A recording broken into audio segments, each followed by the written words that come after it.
Previously on Fast and Loud. Hot rod hunter Richard Rawlings and master mechanic Aaron Kaufman. That's the deal. Drop $750 on a rare '64 Dodge pickup. So we're gonna have a Dodge truck, Ford suspension, with a Chevy motor. But a build that was supposed to be fast and cheap got slow and pricey.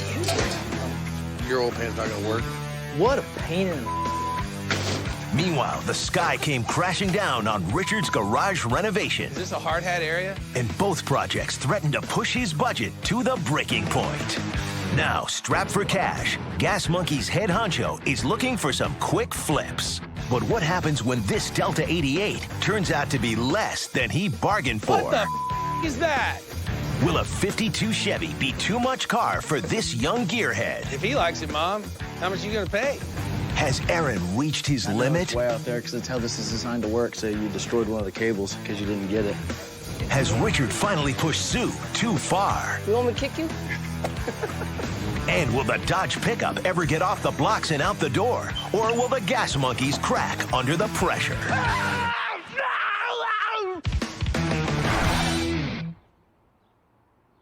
This Richard? Yeah. This guy calls me from a storage unit across town. It seems as though I bought a car about a year ago and got busy and forgot about it. I knew you were gonna say that. You want it out today. It's a 1975 Oldsmobile 88 convertible. It's white on white, one owner, and I got it for $4 grand. I might have to send a truck or something, but I can get it out of your way today. So as you know, Casey's got a bad habit of slacking off around the shop. So today I said, why don't you make yourself useful and go get this Delta 88? I first tried to buy this car when I was 19 years old. The owner kept it clean and in pristine condition. And I know this because he used to know his daughter.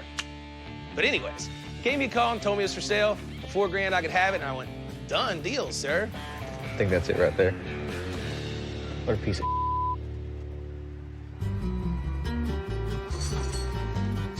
Think it'll start? No dice. I hope he owed somebody a favor on this one or bought it out of good faith. Whatever, I guess. I wouldn't pay $4,000 for it. What a piece of... I kind of hope that Richard didn't see this before he bought it, but we'll see.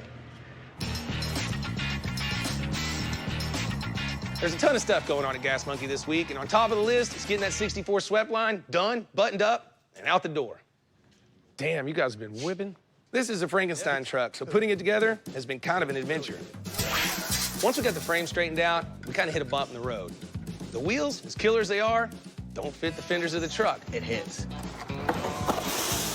We're trying to keep the body of this truck as original as possible, but we had no choice on this one. We had Dusty make those up, got them all done.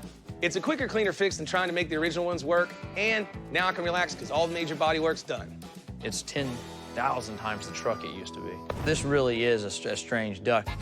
Ford rear axle on Dodge suspension. We run a Chevrolet drivetrain in it. Half the steering's gonna be made. It really is a bastard. I know we're a little behind schedule, but I think the fruit of this labor is well worth it. Juice is worth the squeeze, man. Just do it. Right? My original budget for this truck was around 15 grand. We've already blown way past that. To make the truck Aaron and I want, we had to commit to a higher level build. It's a rarefied market for one of these, but it's a 64 Dodge Swept, and that's rare. There's no buyer for it yet, not even one in sight. Remodeling the shop is going way over budget, too. Remember Ryan, the guy I got the 64 Dodge from? Well, he's kind of a pretty creative dude. Who in the hell invented this crap anyways? I hired him to turn boring lame ass into Gas Monkey 2.0. He told me it's gonna cost like 50 grand. Now, that means I gotta finish the Dodge truck and get it sold and free up that cash big time. Probably gonna have to flip a few other cars, too. Ryan hasn't seen the truck since it left his place, and I think he's the perfect guinea pig for gauging whether or not people are gonna think this truck is as cool as me and Aaron do. No. Yeah, that's how we do it here at Gas Monkey. Now I can really see the potential in the truck. Man, it's awesome. Man, y'all couldn't have waited until I left? I'm coming a little ways with your old pickup truck. Really? Yeah, a little bit. Truck's gonna be pretty fast, pretty aggressive. Ryan's original plan for this Dodge was to make it a shop truck. Y'all making me feel bad for getting rid of it now. Now, we're taking it to a level that not even he could have dreamed of. You're blowing my mind here. If he can see that it's gonna be something special, then there's plenty of guys out there that'll feel the same way. All right, I just thought I'd make you jealous on what we're doing. Yeah. Yeah. When you're talking about something unique, there's always a market out there.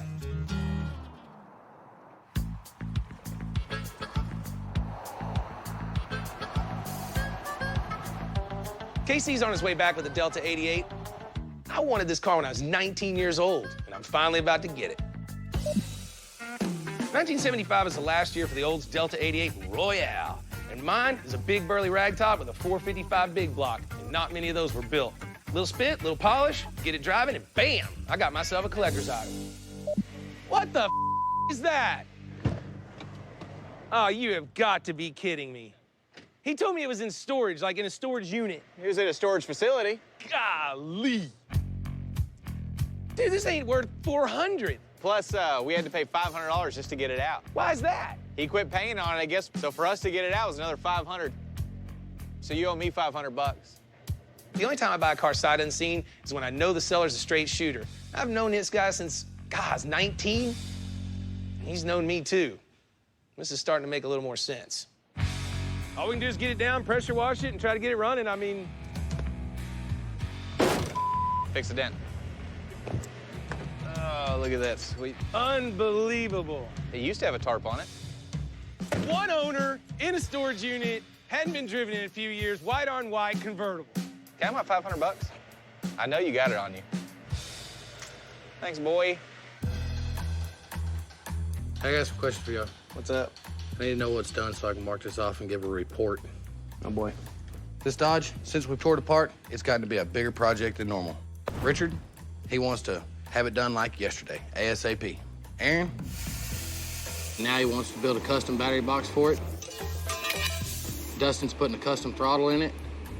And Tom's putting an aftermarket parking brake in the truck. Once we get all this done, we might finish it in a couple days. You never know with Aaron. Cool. Perfect. So I got the old throttle linkage out of this old piece of junk. Luckily, we ended up finding a new throttle and throttle cable. This thing's gonna work really, really good. Do a little slight modifications here and there. Shoot, we should be hitting the pedal here pretty shortly. Wow, wow, wow, wow, wow, wow.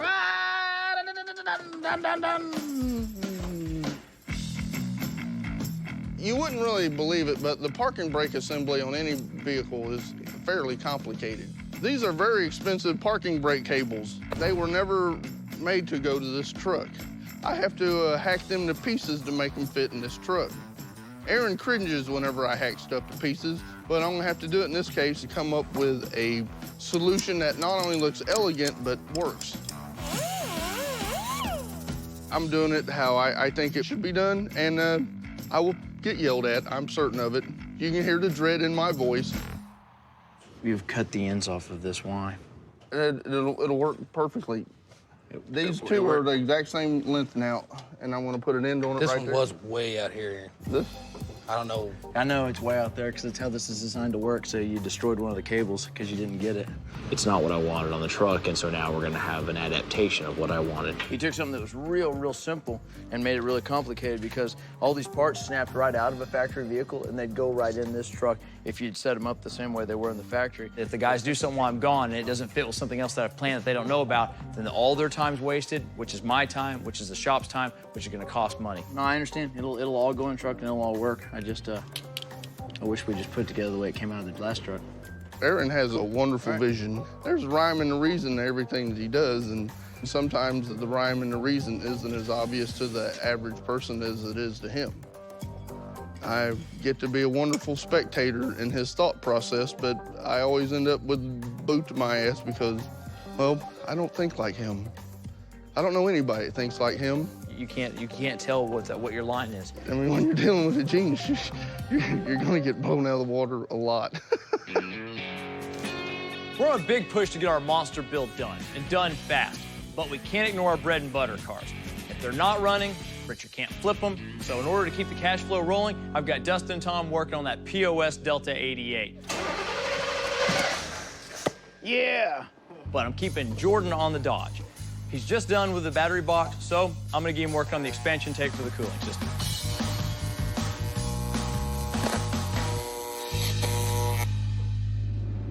Pretty. Stop! Coming up on Fast and Loud, Richard has a question for Dustin and Tom. How does it feel to be stupid? And the Dodge build starts to take its toll. Are we done yet? How about shove a wrench up your ass? Jordan clearly needs a hug.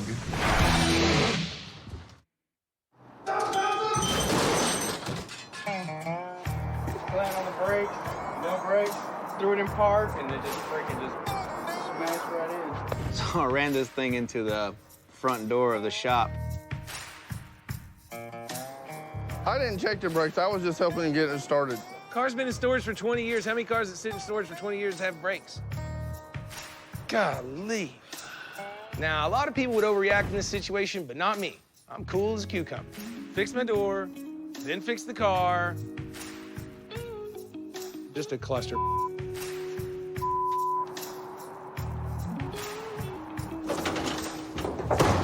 He needed my assistance to see if this would get it to run. And he said, then we need to get it inside. Okay, now, hey, hold on a minute.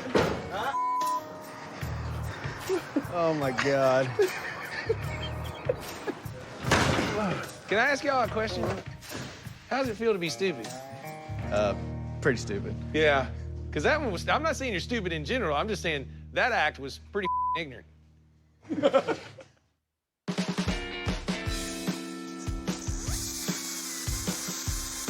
Aaron told me how he wanted all the steering mounted in this truck. That's a big priority for the day, is just get the steering hooked up.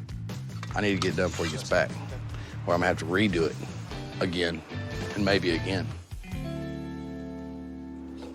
Can weld this U-joint here to this shaft, and the steering's done.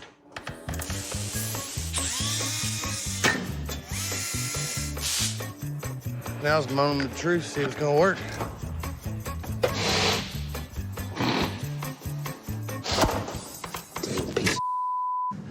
I built it too tight, and as soon as we tried to turn it the first time, it snapped.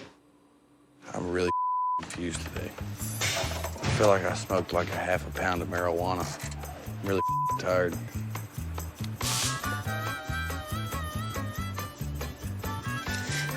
Are we done yet?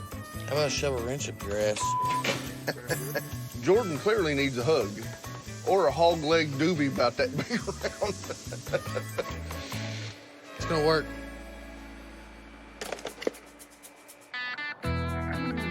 So Casey shows up at the 52 Chevrolet I bought last week. Now, I bought this car in conjunction with the 65 Mustang. And that one, well, it's already out the door. That's all I got, man. And this Chevy, well, it's next. The Deluxe was what became the Chevy Bel Air. They didn't start making the convertible till 53, but the hardtop, well, it's pretty cool, too.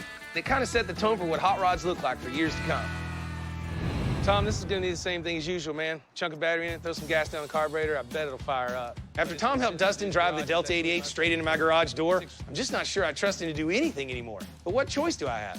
Brakes are a little locked up too, so we're gonna have to get it running on the trailer so we can get it off, unless you want to back up and yank it off with a truck or something. That sounds too complicated. Play with it up there, see if you can get it running. It's a special edition RF Chevrolet radio frequency vehicle. What do I have to do to bring you back to life? The brakes are locked up on this thing. It's easier to make the thing move under its own power than it is for us to try and push it around. Hey, honey, let's see if we can get you back together. We're gonna roll the dice, see if I can get it started. I'll put a battery charger on it, put some hot sauce down in the carburetor. You've been asleep for so long, and see if we can get it out of its coma. I think it's ready. I've been talking to it, and she wants to come back to life. Okay. Ready?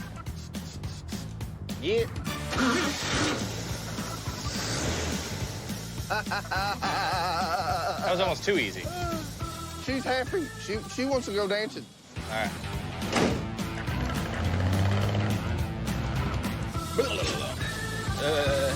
Oh, yeah.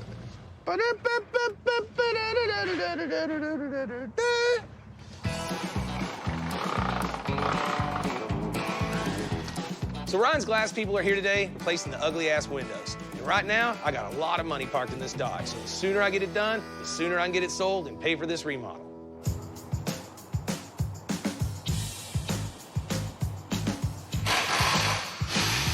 We've been taking pieces off this truck and putting them back on again for a week now.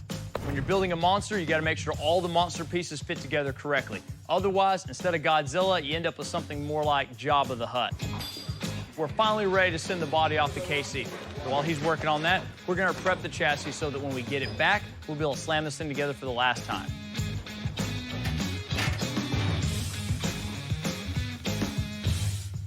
Half done.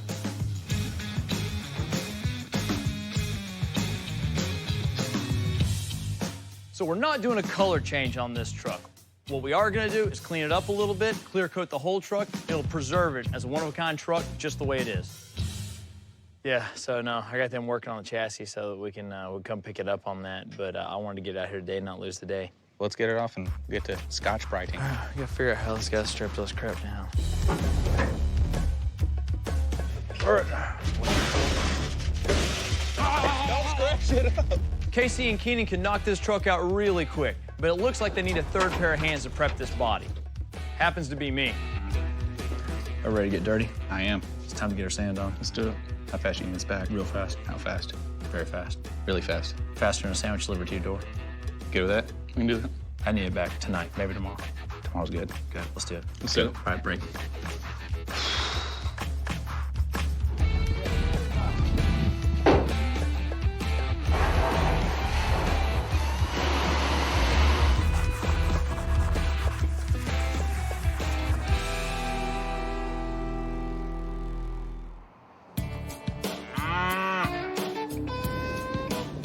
Another day, another opportunity to kick the world's ass.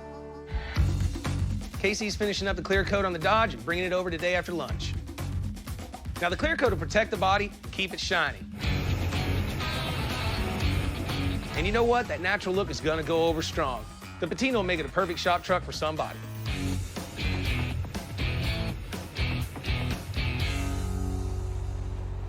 Time to take the Dodge seat over to my nemesis. I mean, my favorite upholstery lady in Texas. Hey, Sue, the monkeys are here. Hello. You were just going to town on the auto upholstery ASM shirts. Got a dragon in there. A dragon symbolizes how tough ASM is. That's awesome. You like dragon? Yes, they call me Dragon Lady. They call you that? Mm-hmm. How come we didn't know that? Yes, they do. The reason they call me Dragon Lady because I know karate, and they say I'm mean. Well, so Sue, we talked it over. We want to just basically copy this seat over again in black, but we want to do it in a leather that feels nice. It's got a good texture to it. Yeah, leather. You know, like from a cow. Moo. No pleather. Cool. Easy squeezy. How much? Here we go again. He talking about price again. He don't talk about nothing else except price. How much? How much? How much? I'm mean because Rachel, they make me mean. 1,200. We're gonna paint the seat frame for you and we're gonna clean the buckles. That means what? Discount. Discount. We This love is not discount store. It's ASM. Okay. You got a little bit of time on this one. I got like maybe 2 or 3 days, tops. Yeah. 2, 3 days. That's my style. I'm always in a hurry. Gotta make that money. Oh, you're monkey style. I don't like monkey. I'm gonna start calling you Dragon Lady. Coming up on Fast and Loud, the Gas Monkeys put the Dodge together for the last time. This old truck's gonna run. But time is not on their side. When Aaron gets back, he's gonna expect that truck ready to drive. We're not at that point right now. Good God. All right. That's insane amounts of air.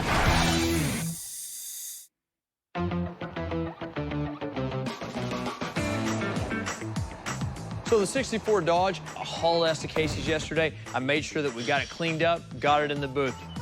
Let's go find some help. Today, I grabbed Jordan, we got down there, got it, and got back. So we're talking 24 hours later, I've got a painted truck back. The look of the clear coat's subtle. It's not super shiny, just a light gloss that enhances the color and it protects the body. Dude, that looks pretty good though. I like it. Yeah. 24-hour turnaround for Casey's gotta be some kind of record. If I can get these guys to wrap this build up in a couple of days, I'll be right at my break-even point. I mean, we got a couple days of hauling ass, so. Well, I need y'all to haul ass because I need to get rid of this thing. It's tying up a little bit more money than I wanted it to, and we didn't even paint it hardly. Look at these guys. They're just hauling ass. Look at them. Look how fast they're going. 1, 2, 3. Once these pieces go on this time, they are not coming off. After we stitch this monster together, the next step, to shoot 1.21 gigawatts to it and bring it to life! We can get it up on jack stands. We can take all the wheels off, get all the brakes assemblies on it. Since things have gotten a lot more busy around here, we're gonna bring in more talent. A guy by the name of Josh. He's gonna help me put the gas tank in the Dodge and also gonna put the motor in.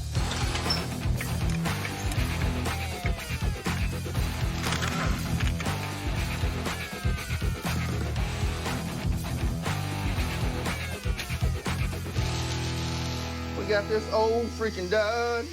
Some of the parts from Chevy, other parts from Ford. This is gonna be one of the coolest sleeper trucks on the planet. We either get it done or hell hath no fury like Aaron Scorn. But when we're done with this old truck's gonna run. All right, let's get the motor in. I'm tired of around.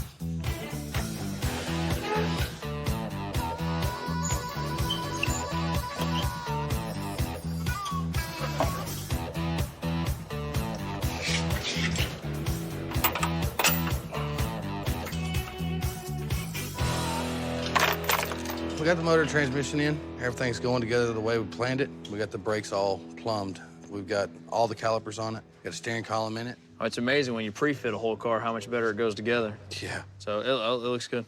So I told the guys that I expected that they would be able to do a test fire tomorrow. They ought to be able to assemble everything, hook the wires up, hit the button, and make sure that all the systems are functioning. So y'all ready to sweep up and hit the door? No, because there's still sunshine outside. It's not. Tom called it. Back to work. Let's do it.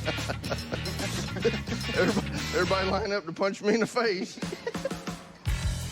You know, when a big build goes over budget, it's the little cars I'm flipping that help carry the load.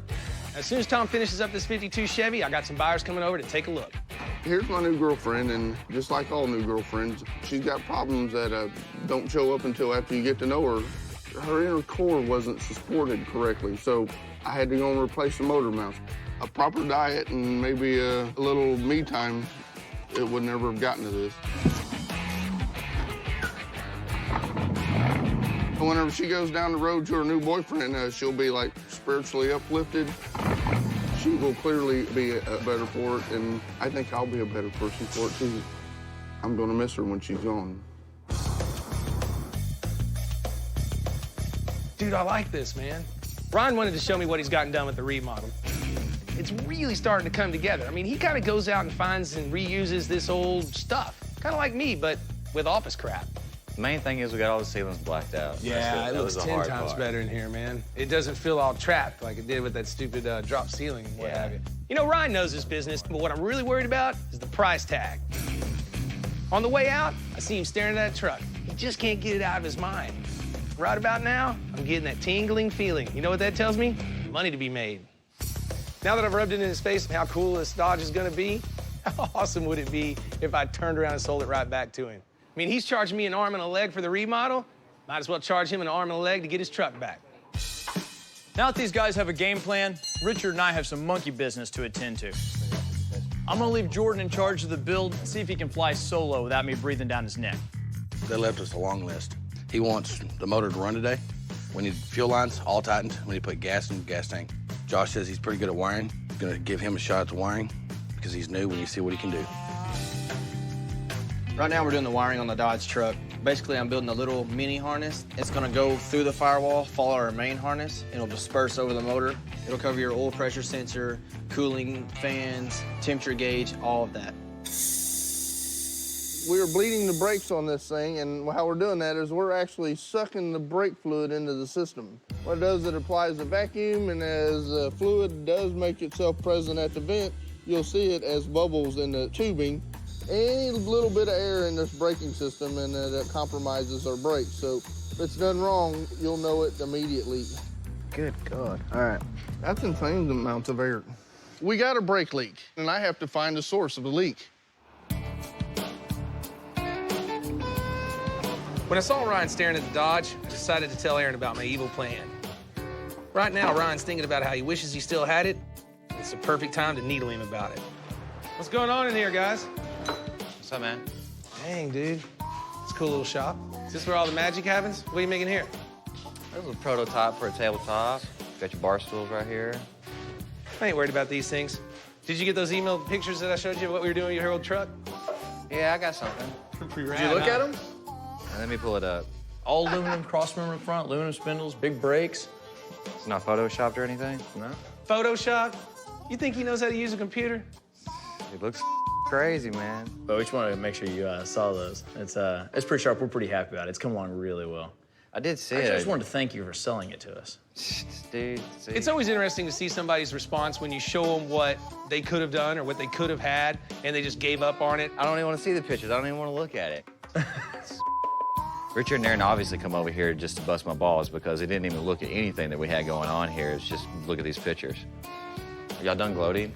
Well, That's what I do best. We just wanted to show off. well, See I you got later. some bar stools for you.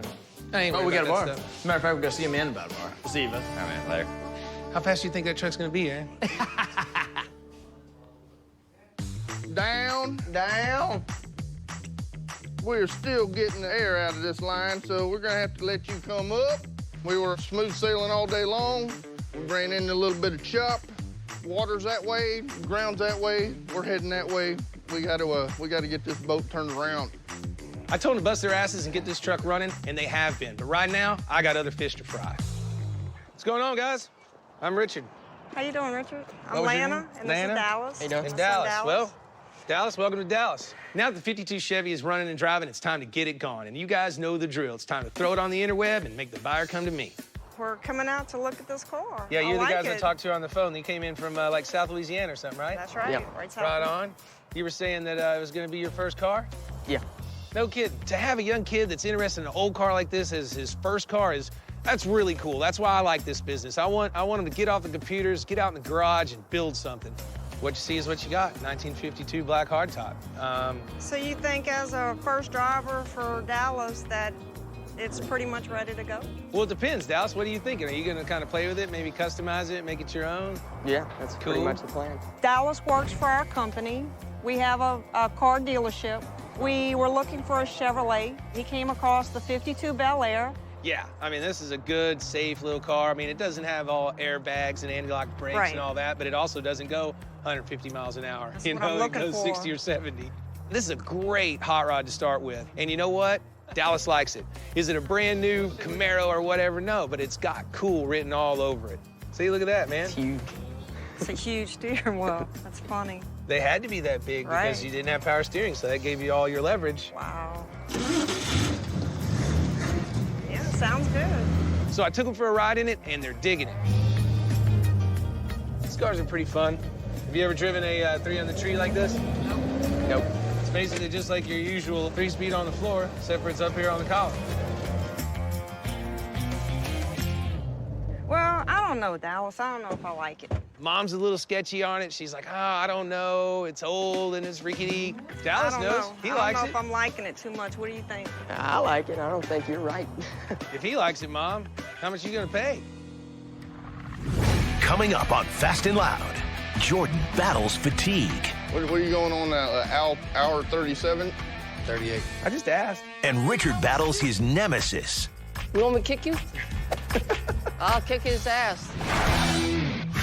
Which television or film character drove a Chevy Bel Air? Was it A, James Bond, B, Austin Powers, C, Michael Corleone, D, Napoleon Dynamite? The answer when we come back. Which television or film character drove a Chevy Bel Air? The answer, A, James Bond. 007 drives a Chevy Bel Air in the very first Bond movie, Dr. No. Dallas I don't knows. know. He I likes don't it. know if I'm liking it. So I'm trying to sell this 52 Chevy to a 15-year-old kid. And right now, Mom's kind of raining on my parade. If he likes it, Mom, how much you gonna pay? I don't know if I'm feeling it as good as he is. So I bought the Chevy and the Mustang for $8 grand. And I sold the Mustang already for $7,500. So almost everything I get for the 52 Chevy is gonna be profit. And right now, I got a fish on the line, and it's time to just reel them in. Like I told you on the phone, I think the car brings 12, 13 grand pretty easy. I mean, and I think you're safe there. I understand, but I was really wanting to stick at about 8. 8? Is what our budget was for a first car. Come on now. What are you willing to do? 9? You 9? I'm not talking about Hey, price. man, he's already bringing up the number. See, I like his stuff. No. I was pretty good at 8,000. When Dallas jumped up at 9, I was not very happy at that point. I tell you what, Y'all are here. I always go with the people that are standing here and ready to spend some money. I'll go to 10. That's basically all this got us to is the middle. I think the only way that I would go $10, you'd have to really put up at the shop. I think what you need to do is get her to go for 10, do a few cool things to this car, and then sell it for a profit. That'll show. Yeah, I like that. I like that idea a lot. Me too. All I've been right. selling cars since I was your age. All right, Richard, that sounds good. Cool, awesome. Thank you. Well, congratulations, Dallas, you got your first car. Thanks. That's awesome. You know, I should teach a class in deal making. Between the Chevy and the Mustang, I doubled my money. Let's get inside, do Dallas, he gets to be the coolest kid in high school, and I get the money I need to finish the Dodge.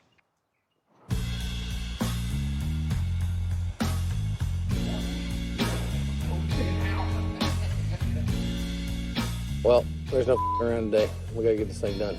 We're supposed to already have this motor fired up. We don't have it running. Aaron called me and asked me what had gotten done. I didn't tell him all the truth. He wants this truck running by noon. At the end of the day yesterday, I knew we didn't get a lot accomplished. I took it upon myself. I went on ahead and I stayed through the whole night. What are you going on now? Hour 37? 38. 38. 38 hours without sleeping. I'd be like, "Duh!"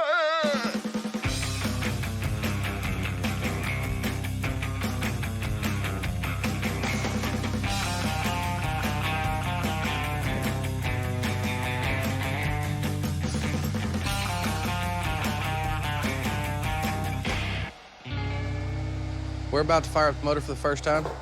And man, I gotta tell you, I'm hoping it fires right up and runs like a kitten. All right, ready? Hit it. Hit it. Here we go.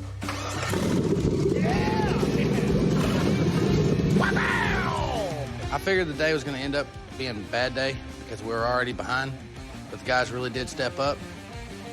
We got all our work finished. That looks good, though. All right.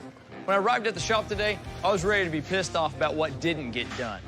But I'm happy to be wrong. The guys got the motor fired, which means Jordan did a good job running things while I wasn't here. So keep it up, guys. Thanks. All right, man.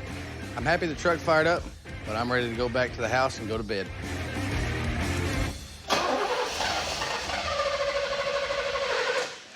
Come on. And then there's the Delta 88. That thing's been pissing me off since it showed up. All right, well, where are we on this stupid car? Because the Dodge is taking up too much of my time and too much of my money, and this whole deal is just a fiasco. So is it running? Is it driving? Is it doing? If we rebuild the carburetor, we can drive it around the block. But it's clearly going to take a lot more than that to even want to drive it around the block. So Get this piece out of here. I'm done with it. Just push it out in the back.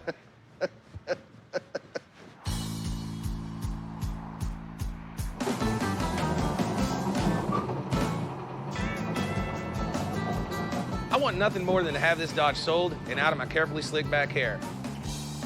To get it done, I need to get the seat from Sue and sweet talk her into finishing the interior. Hey, Sue, Yes. I brought you another nice truck. You bring me the junk again. Come on, this is My all brand new truck. God. Rachel brought me the truck. It looked ugly, junky, rusty. I can't believe it every time. You already did the seat, right? Where's that? Ah, perfect. That is exactly what we wanted. Good job on that one. Let's talk about the carpet. Okay. Can you put carpet everywhere there's Dynamat? And can you make me a little shifter boot just out of the same leather you used on the seat? Yeah, I can do shifter booth. Can you do it today? Why you always rush? I supposed to drop all my work and do his job? I just asked. That's the reason I want to shoot you. You want me to kick you? Gonna have it like tomorrow at noon? I'll kick his ass. Okay, let's do it. All right, cool. I'm gonna get out of your way then so you can get it done. Goodbye. Okay, goodbye. As usual, he rushed me. I don't know what I'm gonna do with him. I think I'm gonna kill him.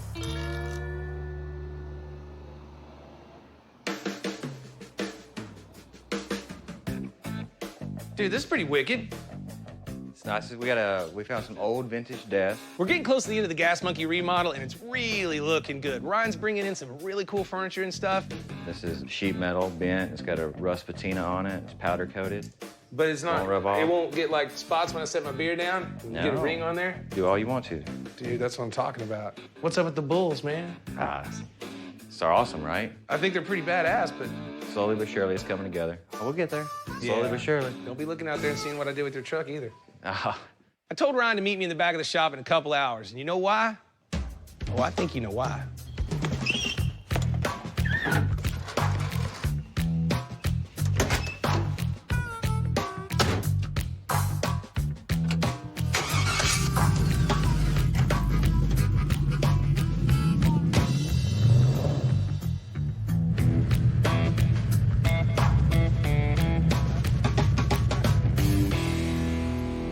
Finally, here's your Chrysler product.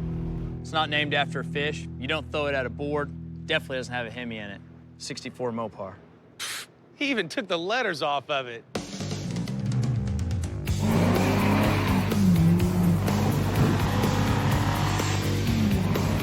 Well, folks, here you have it. 1964 Dodge short bed swept line pickup truck. Drug out of somebody's backyard and gas monkeyed up. I saw it on the interweb, and I figured, why not go take a look at it, because it was cheap. Figure I might be able to make $1 or $2. I ended up flipping a coin for it. The truck just exudes weird, which is gas monkey all the way. So how could we not go all out on this truck? This is the essence of hot rodding. Old parts out of another car, fixed and modified to your spec, and put in your car. This thing absolutely is a hodgepodge mess. It just turned out right. We wanted something reliable above anything else, so we picked an 02 Tahoe drivetrain, 5.3 fuel-injected Vortec motor. Now, it may not be big horsepower, but in this light little package, definitely gonna fly. You can drive this truck like you stole it, you can have a good time doing it, and it looks damn cool.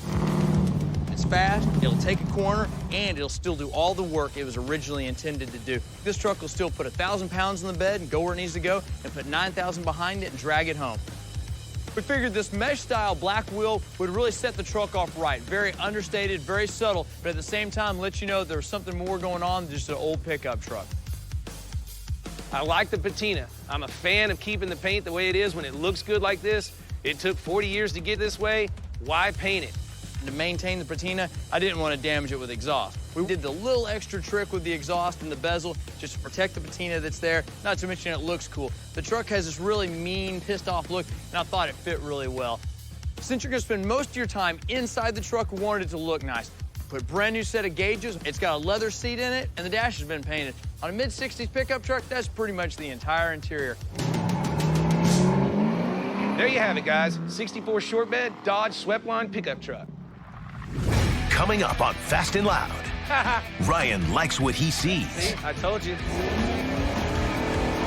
This truck is amazing. But Richard wants top dollar for the Dodge. It's a $10,000 flip. Hell yeah, it is. And will do anything to get it. I know, I'm sure. Call it. Heads.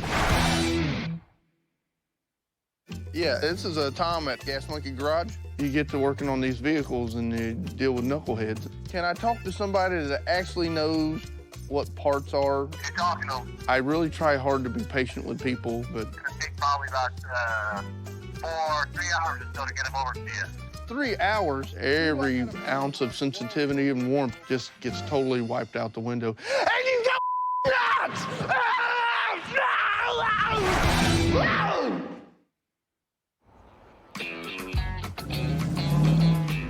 I just set the trap for my designer, Ryan. And you know what it is? This truck. He's about to get stuck, and the only way out, casherones. Check this out.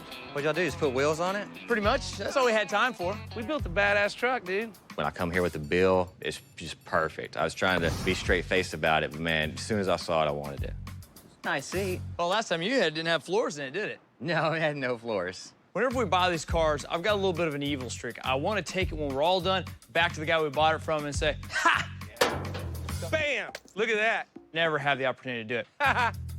This time, the previous owner is coming back begging for punishment. So finally, I get to rub our product back in the previous owner's face. You know, boo-boo. This is what you didn't do. Left the lucky horseshoe on there. I can tell that his wheels are kind of spinning. I mean, he's expecting to get a little money from me, actually a lot of money. I'm needing to sell a truck. Maybe I can make a deal. You wanna go for a ride? Let's go.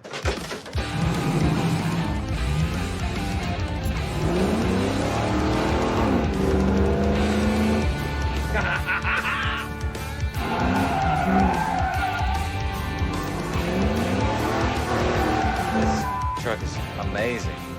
I lost a coin flip and ended up paying $750 for this truck.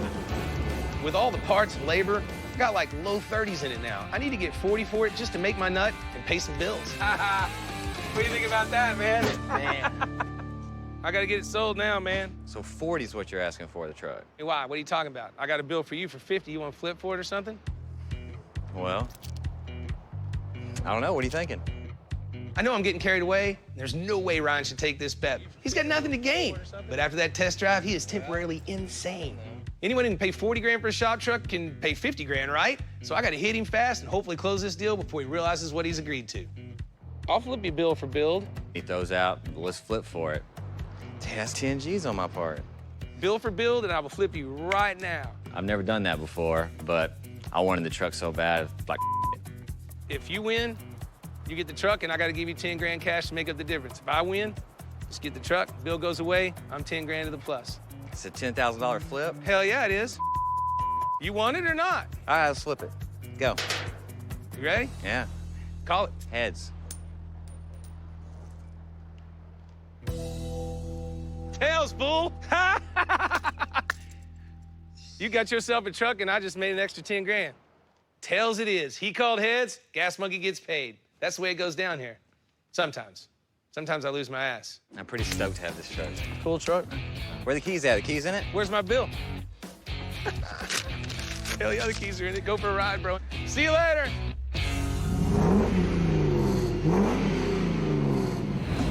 The last couple of weeks have been a roller coaster for Richard.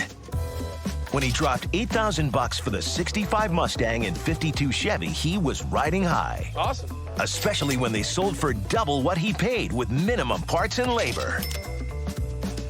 But things took a dive with the Delta 88 after Richard shelled out $4 grand plus storage fees for what turned out to be a dusty old lemon. And he was too mad to even make lemonade. But Richard got another uptick when he sold the red-hot Roadster for a cool profit of nearly $8,000, minus the cost of a new battery. But the biggest ups and downs came after Richard snagged a '64 Dodge for just $750. Richard earmarked $15,000 toward getting this rusty old pickup a smooth sedan-like ride. But getting all those Ford, Chevy, and Dodge parts to fit together buried his original budget in untold hours of costly labor. Luckily, Richard sold the Dodge back to Ryan for $50,000. So after all the ups and downs, Richard's 2-week roller coaster ended with him on top by almost 25 grand and ready for another ride. I look so much better than you. Dude, there's no freaking You better fight. hope you look this good when you're 44 years old. Dude, you know how rare redheads are, especially ones that look this good? Dude, do you see this? I mean, do you see this? Look, this is my bad side. This right here is my good side. I mean, I turn myself on when I'm getting my hair done, my teeth brushed in the morning and stuff. You're never coming on one of these again, ever. Oh, you love me. No, I don't even like standing this close to you.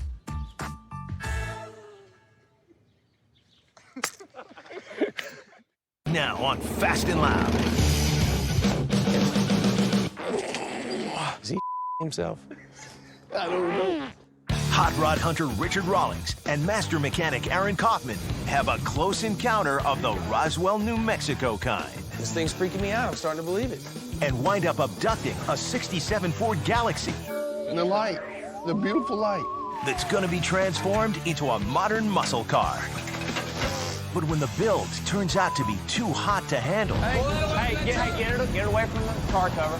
Richard heads to Hollywood to check out 2 rare American classics. Is that a real Healy? Yes, it is. I want this car. I would like to have that car. But will he possibly lose out on both? You go to 65. I'm not gonna do it. I'll walk out of here. And Richard and Aaron explore a new kind of body work. One muscled-up Galaxy, one anxious gas monkey, Man, I didn't think this thing was coming back apart. and one new toy for Aaron.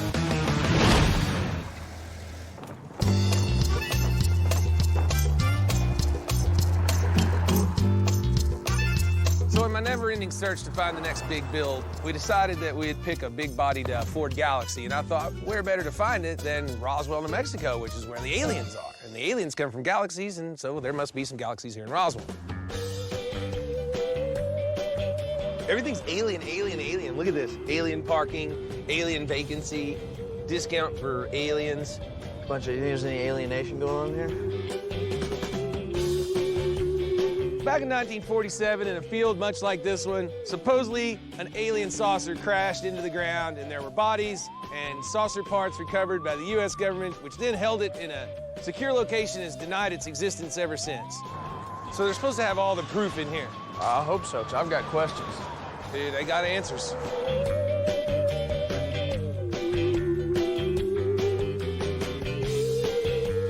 This is all the witnesses, dude. Pages and pages of people that claim they saw this thing.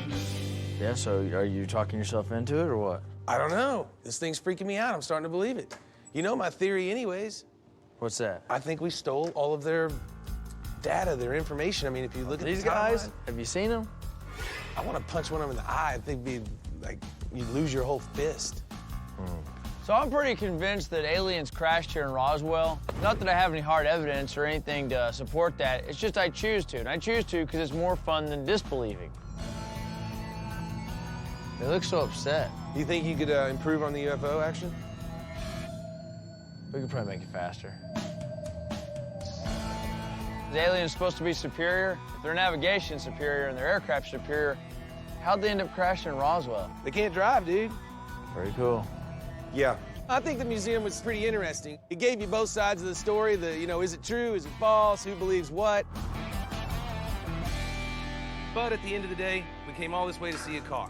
Looks like a Galaxy. The owner said this car is flawless, and if he's right, it'll be worth the trip and then some. Hey, sir. Hey, Richard, how you doing this morning? Yes, sir. It's a little bit of a drive out here. I bet. I told you I'd send a flying saucer for you. Dude, I'm down. You got one of those? Yeah, go on in. Richard Rawlings. Yeah, Joe Archibald. Hey, Joe. Hey, how you doing, man? Hey, pleased to meet you. So this is it, huh? This is it. The Galaxy was how Ford got into the muscle car era. You could order anything from a 223 cubic inch model all the way up to a 427. Back in the mid-60s, Galaxies were prized for high performance. Buyers didn't care as much about its wide stance and stylish interior 50 years ago, but today, those features are very popular. It's a nice one, no rust. The gentleman that I bought it from said that it was from California. He bought it brand new in '67 in California and brought it down to New Mexico and been here since then. This 390, is it power steering, power brakes, and AC? It is. You can't find a car like this, Richard. I mean, I just found over. Did you notice all the hail here? Yeah, you know what? It did have hail here, here, and here. It did have some on it. Yeah, you didn't mention that in the ad. I didn't? I thought I did. I don't think so. Oh, my God. Because there's a lot of dings. All right. I'm a little worried about that. We're going to paint this car. That's a lot of body work. That's the top. That's the hood. That's the trunk. What are you laughing about? As if we weren't already going to do body work on those panels. You got some good boys down there working for you. They'll get that out. They're probably at the shop right now sitting around eating hamburgers and doing nothing. Tom, you told me one time you were kidnapped by aliens. Is that like a real story or is that BS? That was between me and you. These guys want to know, man. They don't need to know. Hey, you no wonder why that's that was me and you bonding. Bad bowel movements because of the aliens. Right now. Hold on a second. We get the fire down?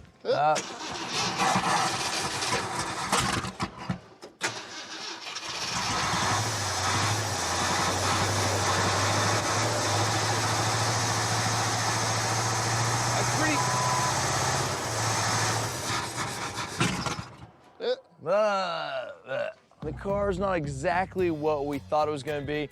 You seen anything that's bothering you down there, Aaron? No, not at all. But when I'm looking at rust, incredibly minimal. I'm happy with this car. All right, Joe, so you were asking like $6,500. What's the deal? It won't run and drive. Yeah, I did advertise it for $65, and I think that's a bad price on this thing. But I'll tell you what about, $5,800. I'm thinking more like $3,500. Nope. I had quite a few calls on the car, but they would never come down and show up, like Richard did. Dallas to Roswell is maybe 500 miles. Yeah, who comes to Roswell, New Mexico? I'd take $5,000 for it right now. 5,000? Yeah. Look at that. Look at that, how pretty that is. Isn't that nice? The hail scares me a little bit. There's a lot, dude. I think it's pretty interesting. Out of all the cars we buy, Richard sees hail damage, and he's really concerned about it. We buy cars missing the bottom half of doors and having no floors. We buy cars with no engines, and those aren't problems. But this one has hail damage, and it's a complete car. That's a big problem. What about 4,500? No. What about 4,500? Nope. Nope. Well, you think so, dude? I like it. All right, sir, we got a deal. All Let me right, go get partner. your money. You can All buy right. me my title, and then we'll You got figure out it. how to load this pig that doesn't run. So we've built a lot of cars, but we've never built a 67 Galaxy. I've got some ideas on how we can bring this one current, but a full-size, big block Ford, pretty cool. We broke the winch on the last trip, and I thought this thing ran and drove, so how are we gonna get it on the trailer? Yeah? I've got an idea. I'm gonna teleport the car from here onto the trailer. I saw it in a movie once. Go ahead, I'll watch this just for giggles.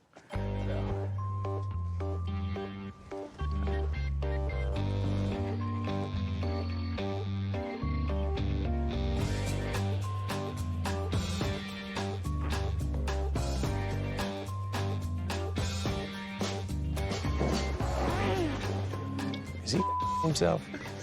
I don't know.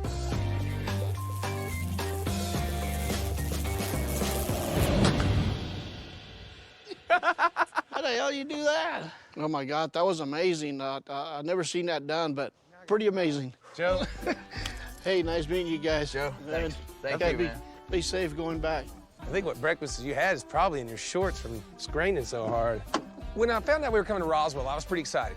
I get here and looks like every other town. There's a Starbucks on the corner, and we're in the middle of freaking track homes, and you know,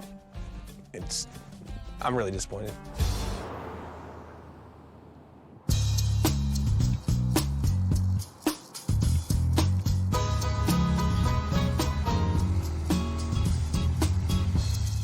Dang, y'all brought us a car.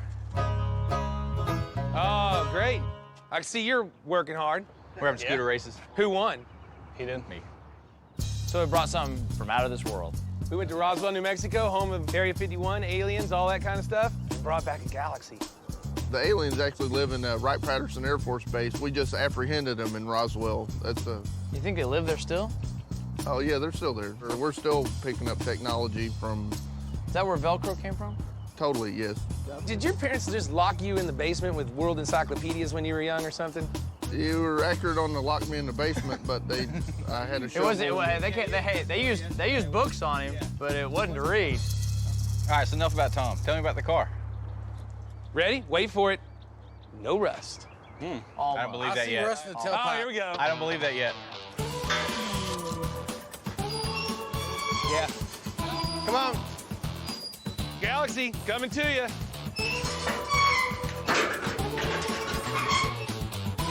This thing, I think this is an awesome year car, and you don't see them done, that often. But I think going to big disc brakes on it, wheels, and some kind of fuel injection. I think if we powder coat the headlight bezels, the grille, the bumpers, the windshield trim, and everything to match our wheels, and then we delete the side trim, I think we definitely have a lot more of a contemporary-looking car. So you want to go back with a two-tone or just one solid color? I mean, I think just solid red would be fine. I'd love to go back red. We paint it's either green, rust, or something. I'd love to paint something other than green and rust. So far today, I've just paid you to ride your little scooter around, and you're bitching about what work might come down the road. I really appreciate you doing this for me, too. I like it all red myself. Ford muscle car, right in the gas monkey wheelhouse. I'm gonna give the guys some extra time on this one. Let's say 10 days. If they get this car done and done right, should be worth somewhere in the mid-20s.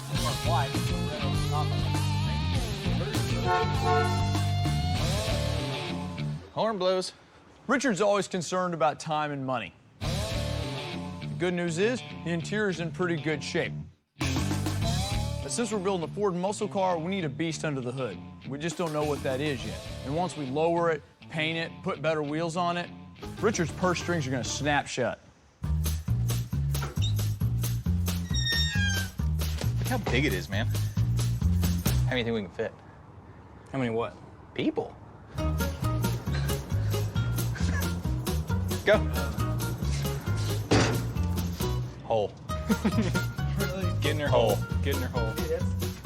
You'll fit. Go. He made it. Look at it. Yeah, you.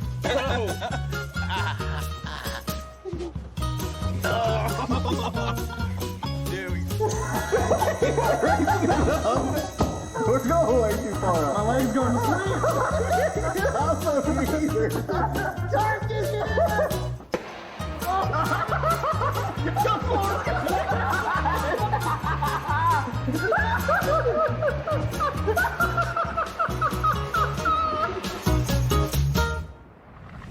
Coming up on Fast and Loud, Richard takes a trip to Tinseltown.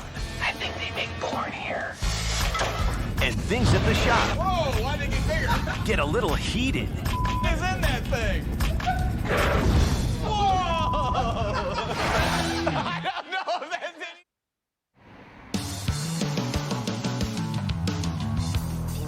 any. We're starting to tear down the Galaxy and make sure there aren't any nasty surprises waiting for us. And so far, so good. Since this is the Roswell car, this is gonna be Tom's favorite build. What the aliens normally do is they'll get something benign like a car and they'll put listening devices on it so they can learn more about this human race that they want to control one day. But the problem is that they've met some of us and they don't want to control us.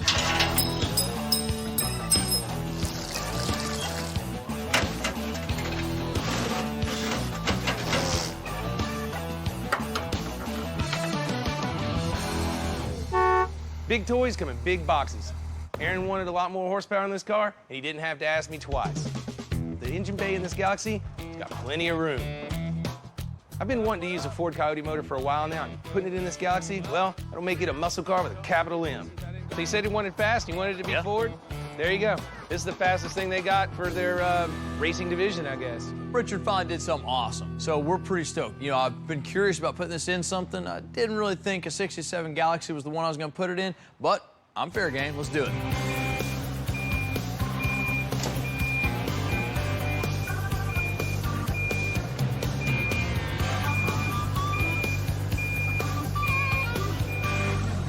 So now that Aaron's got something to chew on, I gotta find some cars to flip. I got a lead on a guy out in LA whose family owns a big studio. Now, his dad passed away and left him a lot full of cars. You know what that means? Hollywood, here I come. This is not Fast and Loud. So here I am in La La Land. It's freaking hot, I'm tired, and the studio, it's not exactly a big LA studio. I think they make porn here.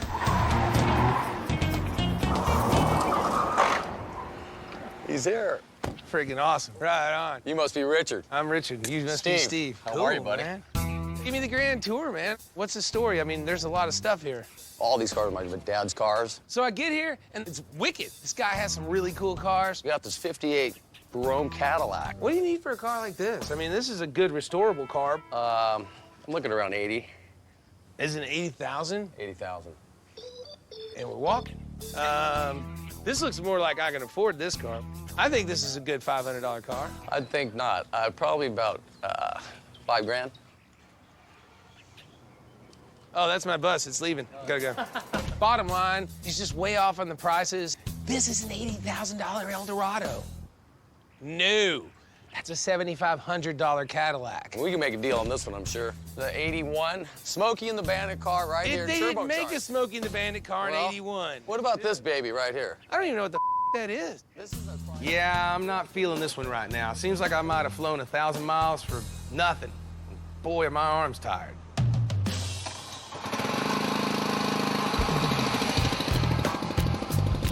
So we got the 67 Galaxy pretty much stripped down. Now it's time to power wash all the gunk off of it.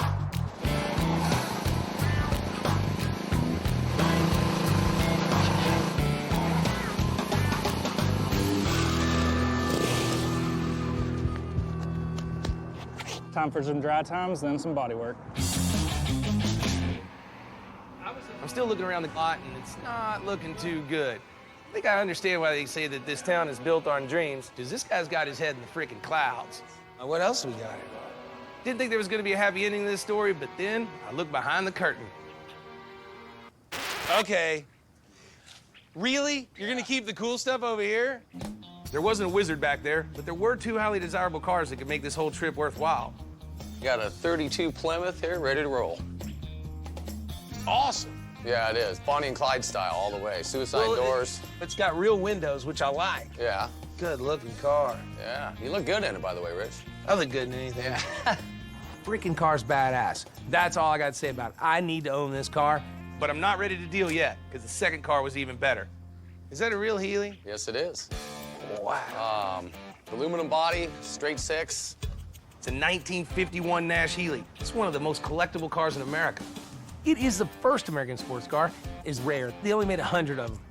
Does need a little interior work, cracked windshield. We've had it in our family for over 25, 30 years.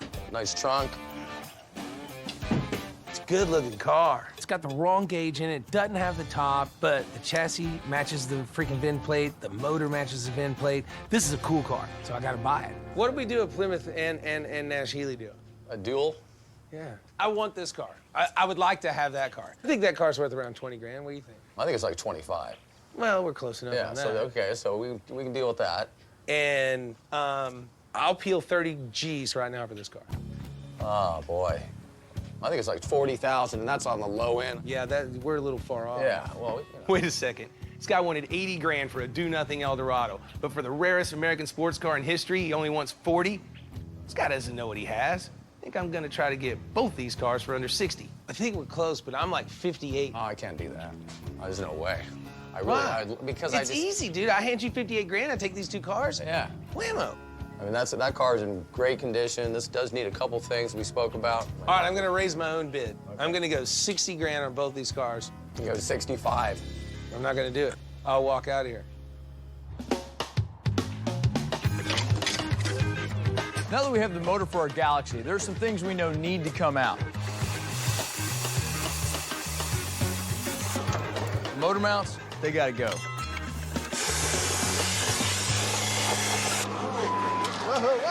Hey, get it away from the car. Hey, Tom, you're gonna need to get a second. I'm trying to get out of the way. Tom, get a second drain pan coming. There we go. See, we never get to use these damn things. Tom, second pans. Whoa, why'd they get bigger? It's in that thing. Whoa! That's a that's set the sprinklers off. Holy yeah! Coming up on Fast and Loud, this LA dealer won't make a sale without his brothers say so. If you're gonna freaking tell me that this is your car and you want to sell it and everything, make sure it's your car. It totally looks slobbery there. I mean, And Tom gets emotional about the Galaxy motor. I can't wait. Easy, killer, easy.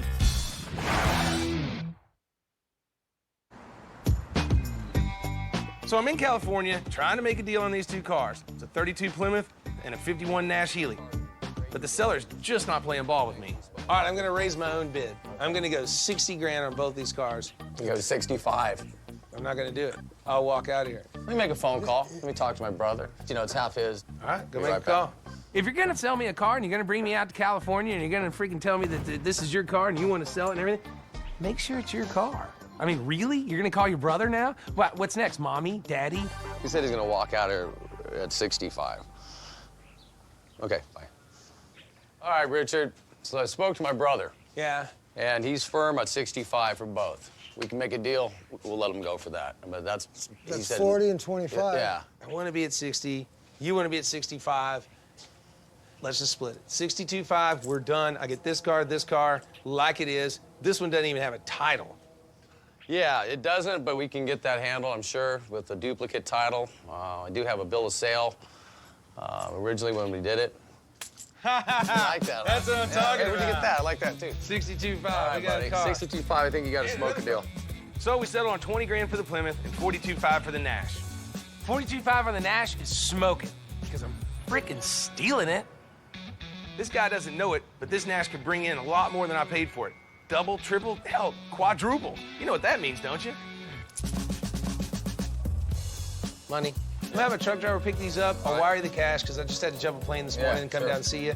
And I appreciate it, man. All right, cool. Let's get out of here. It's time to go drinking. Right on. I'm buying cars today. Wow!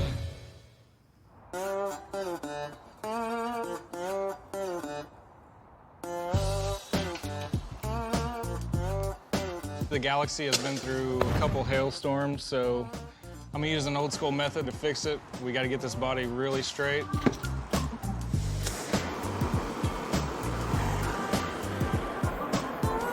What I'm doing is heating up the metal around the dent.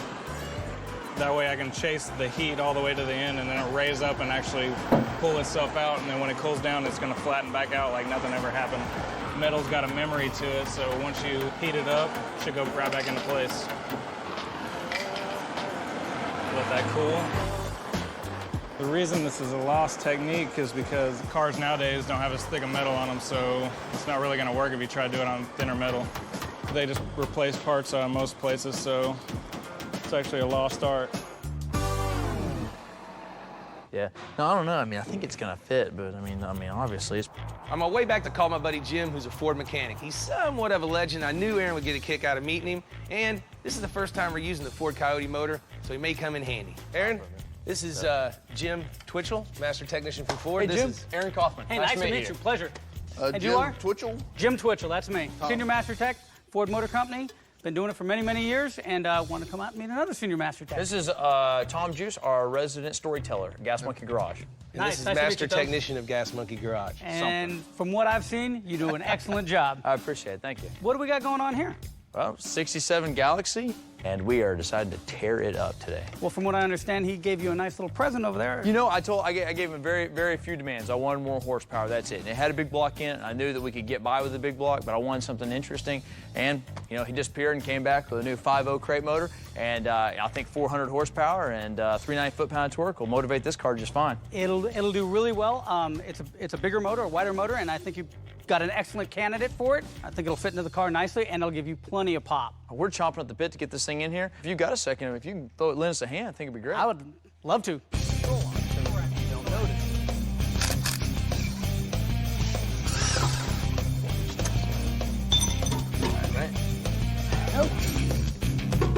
It looks good. Yeah, definitely. Let's go ahead and leave the oil filter on there. It looks a little tight, but I want to go ahead and leave it on. And let's try and fit it like it is right now. For Gas Monkey, using this engine is a perfect fit. They've obviously got the expertise and the style, and they do a total package restoration. So this is a perfect match between a modern-day engine to fit into your older hot rod or muscle car. Hey, Tom, I think we're going to let it down a little bit. For serviceability of the engine, it's the same as a Ford Mustang. You're actually pretty good over here. You got about 2 inches between the firewall and the back of the block. You can get the filter, you can get the oil, everything right from your local Ford dealer. I tell you, you're definitely going to have to do some modifications on that oil pan. Yeah, this thing looks beastly in there, though. That is going to look nice with some fenders and inner skirts on it. Jim was able to give us a preview of what the install should look like, and we think it'll fit. Maybe. It totally looks slobbery there. I mean, I know. I mean, I'm just so excited to be a part of. I can't wait to. Easy, killer, easy. How are we over there? You're good. The Galaxy's ready to go to KC's for paint, and that just sucks, because we've been working on our new paint booth for over a month now, and it's just not finished. So on the next car we build, we'll be able to just push that thing across the shop and slap some color on it. I don't want to lose any parts. Do you know how many times we lost parts trying to transfer back and forth? So I'm going to hold you personally responsible for any part that we lose. All right, I was just going to throw it all in the trunk and go. It's in the trunk right now, but there's no trunk lid. Just don't stick it inside the car. KC, now he's gonna be bummed that he can't screw around and waste time like he did out at his place. But hopefully he'll get the job done faster, and you know what that does? Makes this monkey happier. Whoa! Think fast.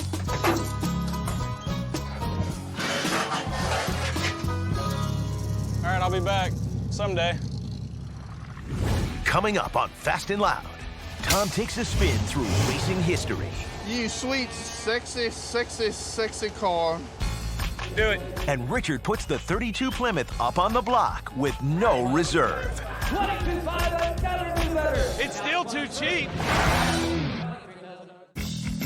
Which country has used a 1966 Ford Galaxy as its presidential car for over 40 years? A, Denmark, B, Venezuela, C, Chile, or D, Slovakia? Which country has used a 1966 Ford Galaxy as its presidential car for over 40 years? The answer is C, Chile.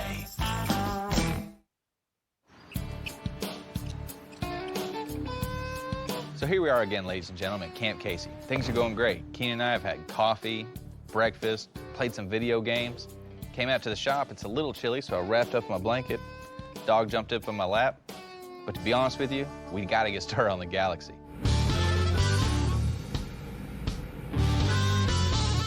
So I'm a little bummed this is the last car to come through my old shop. I painted so many Gas Monkey cars here, I can't even count them. At Richard's shop, I'm really gonna have to up my game so I can get away with the same amount of goofing off that I'm used to. We talked about making the Galaxy a solid color, but Richard decided we should keep it original. So we went with a candy apple red and a white top. It's really gonna turn some heads. You know, now that I think about it, I'll have to work a little harder under Richard's supervision, but there's one thing that won't change, and that's the amount of time it takes for paint to dry.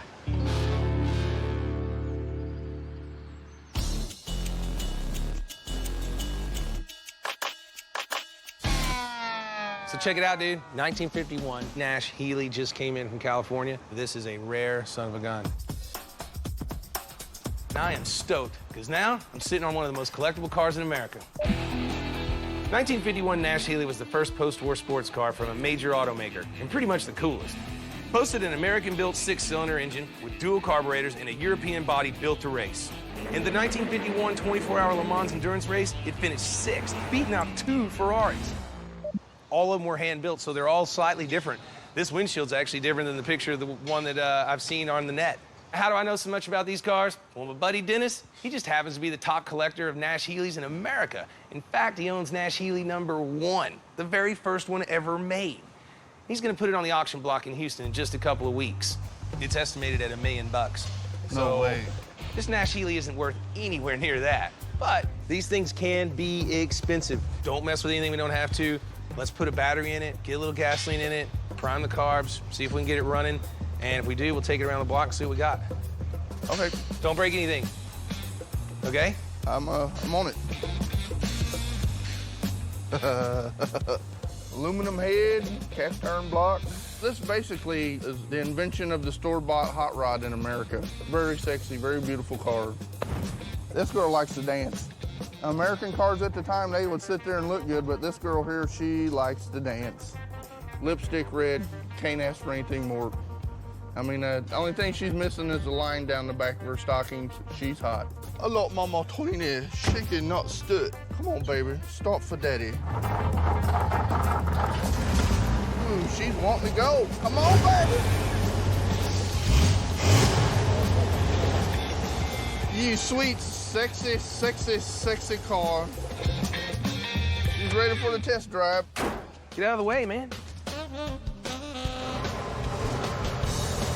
So the good news, this Nash Healey is road ready. That means it's ready to flip.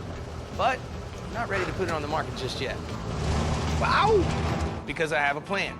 Dennis's #1 Nash is supposed to bring a huge number at the Houston auction. That's gonna set the market on my Nash, so I'm not ready to sell it just yet. I'm gonna wait, see how he does. Ha ha ha! Dude, this thing's pretty cool. There's a lake auction in Dallas today. It's a good chance to make some quick cash, and not with the Nash Healey. I already told you my plans on that one. But Aaron and I got a good reason to be there. Aaron was at 150, did 150, got 50 there, 75. Pretty good crowd out there. I just don't know. I can't tell what they're buying the most of. I'm gonna roll the dice and put the other car I bought out in California on the block. A 1932 Plymouth convertible coupe. You probably know that in the 1930s, lots of Americans were struggling. And Plymouth, well, it was Chrysler's entry to the lower-end market. It might not have cost too much, but with its one-piece front fenders and freestanding chrome headlights, hell, this was one of the sharpest cars around. I bought this Plymouth because it's perfect. I mean, it's a nice car. It's totally restored. It runs and drives. I stuck a $50,000 reserve on it, but the truth is, I doubt the ceiling's that high on this car. I mean, it's a Plymouth. I'm in it cheap. I'm in that car for 20 grand. I mean, you couldn't even restore this car for what I paid for it. Yeah, but it was a Plymouth thing. I mean, Because this is a Ford sitting here, it'd be worth like 100 grand. Yeah, we'll see what happens. It's coming up here in a few minutes. I'm hoping the bidding gets up to at least the mid-30s. I'd like to clear $15,000 on this car. Maybe having Aaron around will bring us some luck. There are crazy things happening in that beard. It's like it's got its own mojo. Now, ladies and gentlemen, look what's coming next. On Pretty the 32 Plymouth convertible roadster, $50,000 reserve. Start the bidding. He'll get $50,000. He'll get $50,000 and a bid 50. I got 10. I got 10,000 bid. And now 1550. Mike demands out at 15, 16, 17,000. At 17, 18. He's out. 18, 19. Now 20. Now 1. At $21,000 and a bid 21. Now 22,000. Car's doing good. Hands flying. 22. Good job, Mikey. I got like 20, 21 grand in it. Gets there real fast. I'm already 1,000 probably. At 20. 22,500. Another new better. So I've already got a profit, but I want to do better. I think there is still a lot of meat on the bone there. The energy in the room is starting to drop off. If I want to go home with some cash in my pocket, I'm gonna have to make a move. Garmin, tell Richard, let's lift the reserve. Let's let them fight over it. Let's lift them while they're hot. Do it. Ladies and gentlemen, I have an announcement to make. The reserve is off. So let her rip. You know, we're making money. There's gonna be a new owner today. I'm like, fine, let her rip, Tater Chip. Let's see what happens. Now 23 and 24. At least when you lift the reserve, it can get the crowd kind of amped up because they think they're getting a deal. You can squeeze a little more money out of it. 23,500. I got it. Now 24. 24, 5, brother. Give me 24,500. 25,000. That's what we need to do. There's what we're talking about.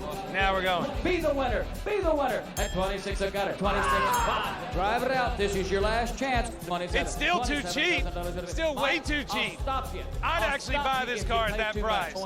Put your hands up. Going twice. Give me some more money, man. What's wrong with you? Did he want to bid more, Kenny? Are you all done? 27,000. He said nope, and I said so.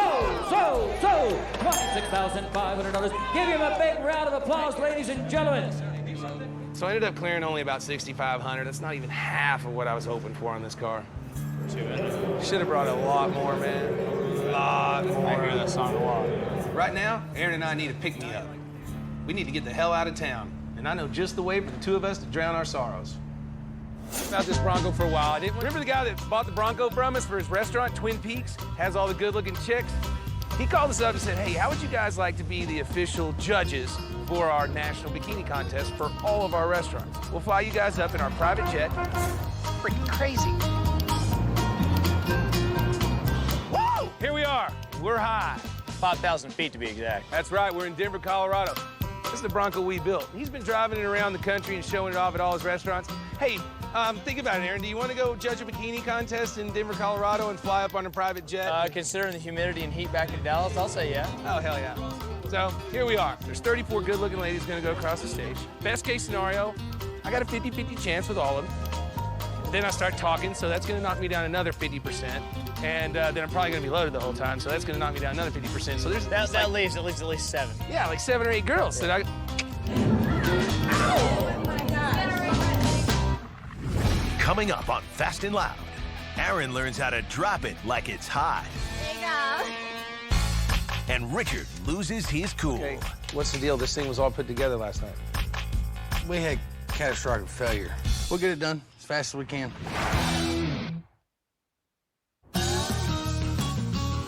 So, what'd you get me? Well, I know you're a big fan of green. Look at that. So, I got you a green forklift. It is custom, isn't it? All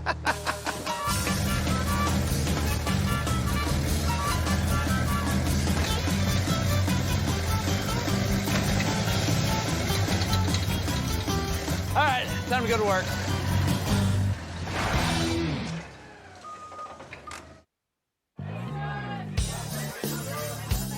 Welcome into the 2013 Twin Peaks All-Star Bikini Contest. So Aaron and I are here in Denver judging this bikini contest. I can already tell this is going to be a tough job. Let's get this party started. You know, I'm like a kid in a candy store. Look at these gorgeous ladies up there. They're representing all the different locations around the country. Hey everybody, my name is Crystal and I am representing Twin Peaks, Colorado Mills. I'm from Twin Peaks, Wheeling, Illinois. Twin Peaks, Olathe, Kansas. I'm Kayla from Omaha, Nebraska.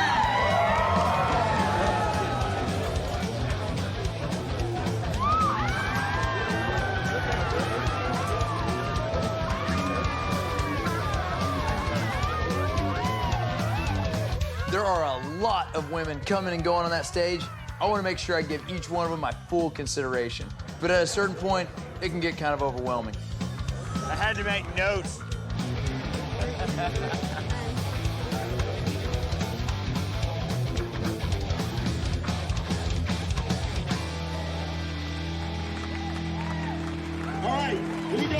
2013 Miss Twin Peaks. Let's hear it for our winner this evening, Miss Cool Springs. That's what I'm talking about. Number 11 is who I pegged from the very beginning. Cool Springs. Girl was hot. Richard can go on all he wants about Miss Cool Springs, but Miss Vegas had a few hidden talents as well, as I was about to find out. So you gotta really throw him, yeah, sure. I kind of already know how to walk like a model, but I'll take a lesson from a pro. One foot in front of the other. Eyes on the prize. You've got there you go. See that constant eye, constant Pick up this chick, dude.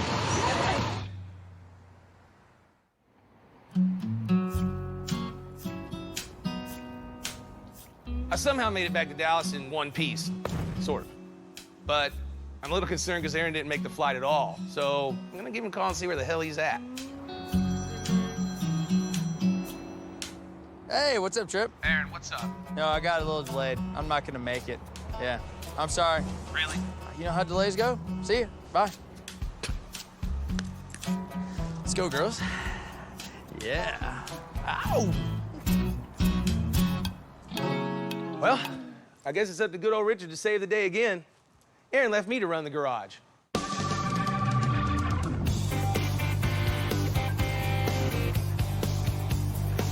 The Galaxy's back from paint this morning. Of course, a day late, but it looks good.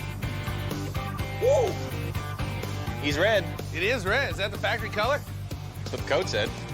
It really pops. The red on there looks great. But you won't ever catch me driving a red car because it's a magnet for speeding tickets. The only magnet I want to be is for chicks. All right, well, we are definitely behind on this one, dude, so drag it off, push it in there, and get them started. All righty. Kiki, ready to move that car inside, dude? Ready? Ready? Ready? You're no fun. Zero fun. We're having an issue with our new oil pan. It's hitting about 1.5 inches. So what we're gonna do is when we're going in, we're gonna cut the cross member out.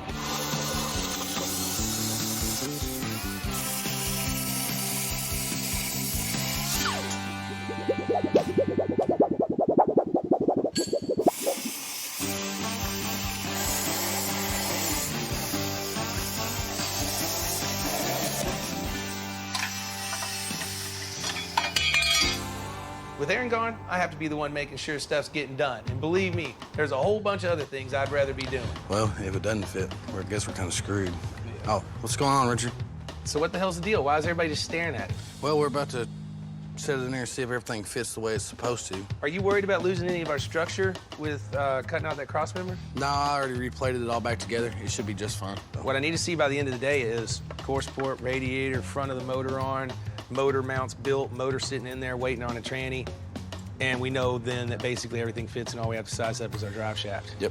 Take a look, make sure, because measuring and guessing are two different things. All right, slide it back to me a little bit.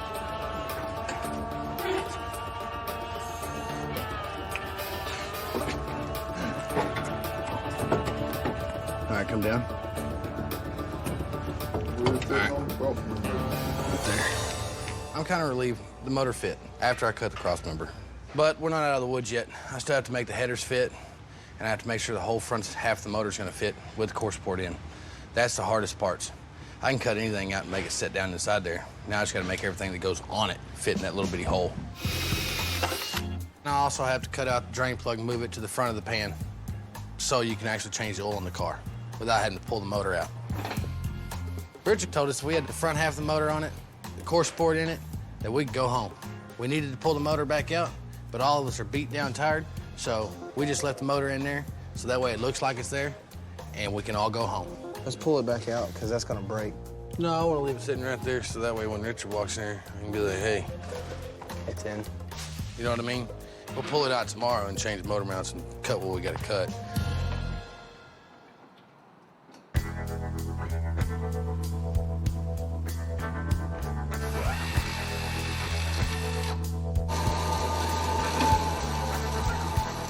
I was trying to put the motor in and I ripped the motor mount out. But we left the motor in there so we could go home early last night. So before Richard gets here this morning, we all came in an hour early so that way we can fix it before he gets here.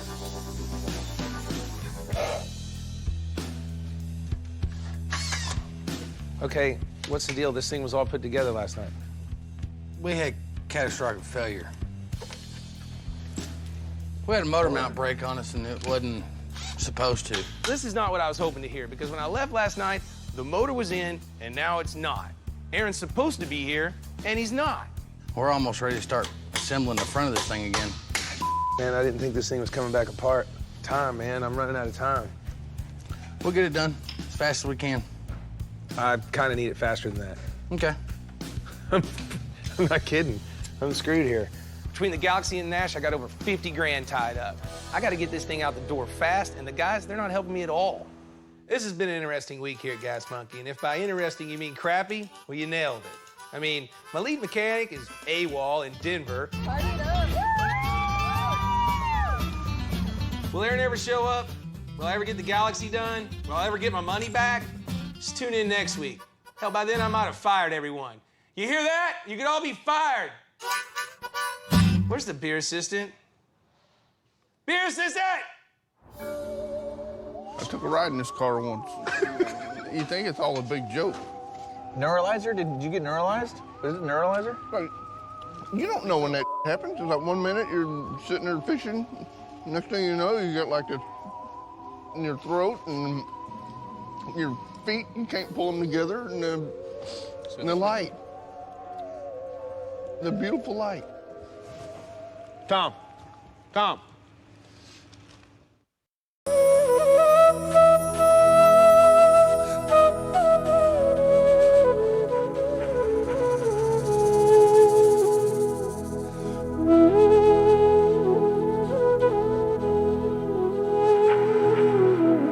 I understand top 7-এ সেরাধুনিতে আসা is a big achievement, but if you're not here to win, don't come here at all. আপনার মধ্যে যদি ওই fighting spirit না থাকে, আমরা আগেও দেখেছি বটম থেকে টপ স্কোরার হয়ে গিয়েছে, এই মঞ্চেই হয়ে গিয়েছে। Shafayat is a prime example. তামান্না হয়েছে in the past. When you give up, it shows. Moshumi, best of luck. That's all I have to say. মৌসুমি, এই মহামঞ্চ অনেক কঠিন জায়গা। এই প্রেসারে অনেকে টিকে থাকে, আবার অনেকে তোমার মতো জাস্ট গিভ আপ করে ফেলে। যারা গিভ আপ করে তাদের তো আর কিছু করার নাই, এখানেই দি এন্ড হয়। তো আজকে সেটাই হয়েছে। তবে আমি বিলিভ করি মৌসুমি অনেক ভালো পার্টিসিপেন্টস ছিল, অনেক ভালো ভালো আমাদেরকে ফুড প্রেজেন্ট করেছে। সব কিছু মিলিয়ে আজকে এই টপ 7-এ আসা, এটা কিন্তু নট সো ইজি। তো এটা একটা অনেক বড় অ্যাচিভমেন্ট। আমার মনে হয় এটার জন্য তোমার গ্রেটফুল থাকা উচিত এই সেরাধুনির মহামঞ্চের কাছে। আপনি খুবই নিউট্রাল, খুবই স্লো অ্যান্ড স্টেডি একজন প্লেয়ার ছিলেন। সবসময় এভারেজ করে করে সে মিডল একটা রেঞ্জে আপনি সবসময় ছিলেন, কখনো হাই না, কখনো খুব একটা লো না। আপনি খেলে যাচ্ছেন, ফাইট করে যাচ্ছিলেন, এটা আপনার কাছ থেকে আশা করিনি। Thank you so much Mousumi, thank you so much. অনেক ভালো থাকুন। আপনাকে এই মুহূর্তে বিদায় নিতে হচ্ছে আমাদের এই মহামঞ্চ থেকে।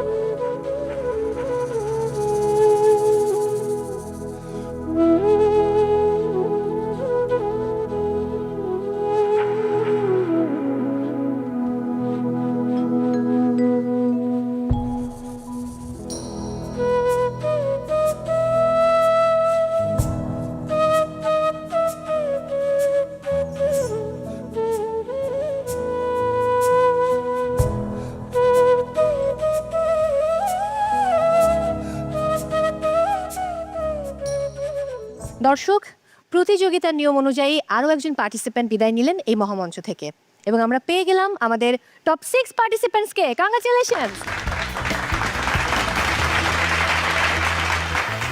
এবার সেই বিশেষ মুহূর্ত, বিশেষ করে শেফের জন্য ব্ল্যাক স্কার্ফ। নওশিন, চলে আসুন। নওশিন, দ্বিতীয়বারের মতো আপনি হচ্ছেন black scarf winner. Congratulations. Congratulations. Nothing. আপনার আজকের ডিশটা was one of the best movie dish I ever had in my life. Thank you, chef. Thank you for presenting that and good luck. Thank you. Thank you chef. আজকে আমি black scarf holder, এটা আমার দ্বিতীয় time black scarf পাওয়া। আমি এর আগের বার যখন স্কার্ফ পাই ওটা ব্যবহার করে আমি খুব ভালো পারফরমেন্স দিতে পারিনি। সো এবারে ব্ল্যাক স্কার্ফ ইউজ করার ক্ষেত্রে আমি একটু সতর্ক থাকার ট্রাই করব। আর টপ 6-এ এসে কাউকে চ্যালেঞ্জ দেওয়াটা আমার কাছে মনে হয় না যে খুব ভুল কিছু হবে। সো যদি এরকম থাকে যে আমি অন্য কাউকে চ্যালেঞ্জ দিতে পারবো, টাস্ক অনুযায়ী যদি আমার কাছে মনে হয় যে দিতে হবে, তাহলে আমি হয়তো সেটাও করতে পারি। বিদায় নিচ্ছি আজকের মতো দর্শক, তবে দেখা হচ্ছে আগামী পর্বে আরও কঠিন চ্যালেঞ্জ নিয়ে। সেই পর্যন্ত সবাই ভালো থাকুন, আর সেরা রাঁধুনির সকল আপডেটস পেতে হলে চোখ রাখুন সেরা রাঁধুনির ফেসবুক পেজ, ইউটিউব চ্যানেল এবং মাছরাঙার ইউটিউব চ্যানেলে।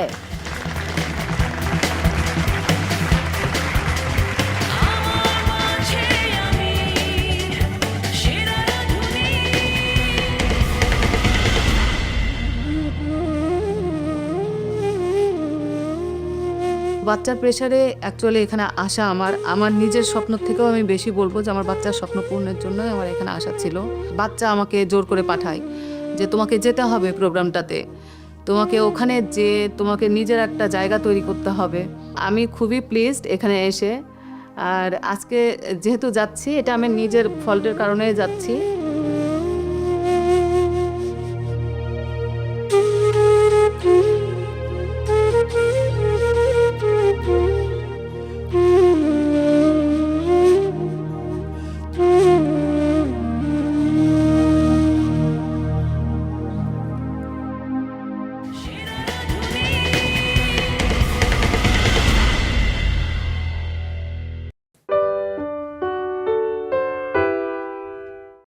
সো আপনি প্রথমবার পাফ ডো বানিয়েছেন, তার আগে কি আপনি শিখেছেন কোথাও?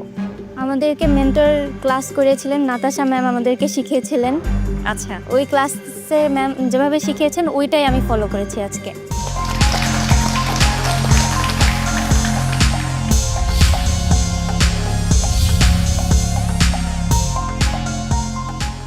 আজকে আমি বানিয়েছি চিজ স্ট্র, তারপরে হচ্ছে ক্রিমি চিকেন পাফ, মাশরুম বলবনো, আর হচ্ছে বিফ প্যাটিস।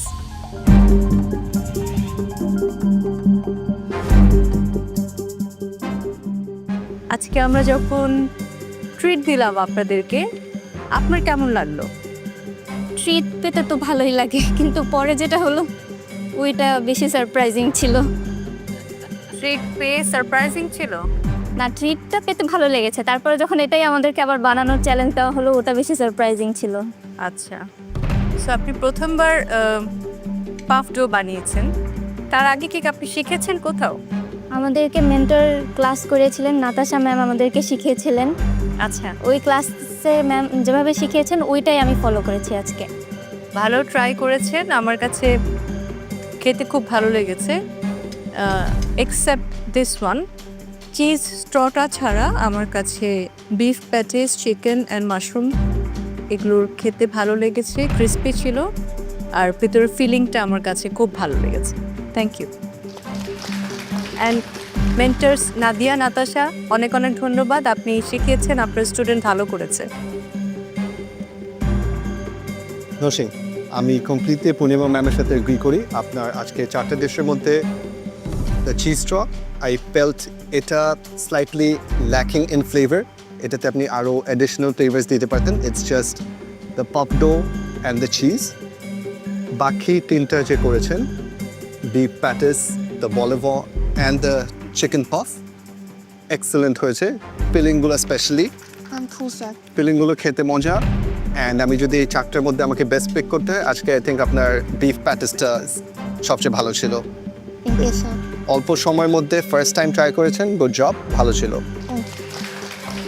আমার বাকি জাজেসটা বলে দিয়েছে, তবে চিজ স্ট্রটা যেটা হয়েছে ফ্লেভার প্লাস এটা একটু ওয়েল কুক হয় নাই, এটা কাঁচা রয়ে গেছে এই যে।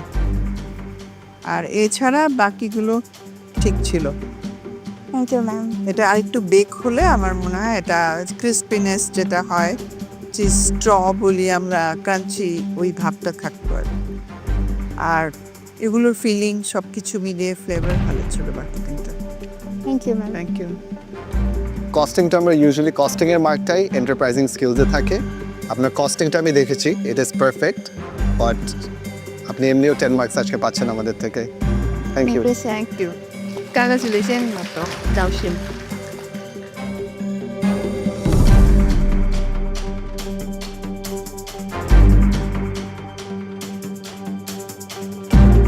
পূর্ণিমা ম্যাম অনেক অ্যাপ্রিসিয়েট করেছে যে আমি যেহেতু আগে বেকিং করিনি কখনো, আজকে আমি ফার্স্ট ট্রাই করেছি অ্যান্ড আমার ফার্স্ট অ্যাটেম্প্ট ভালো ছিল। অ্যান্ড আমার একটা ডিশ চিজ স্ট্র যেটা ছিল ওইটা ছাড়া বাকি যেই 3টা আইটেম ছিল 3টাই তারা ভালো বলেছেন। সো এরপরে একটু মানে বিগ রিলিফ পেলাম আমি। মনে হলো যে না অ্যাটলিস্ট খুব ভালো না হলেও অ্যাভারেজ একটা কমেন্টস তাদের কাছ থেকে পেয়েছি। প্রেজেন্টেশন প্লেটিং যখনই আপনি কাস্টমার অর গেস্টের সামনে করেন তখন it has to create a wow factor. Rice, সেই সাথে চিকেন, আবার চা, 3টার সাথে কোনোটারই মিল নেই।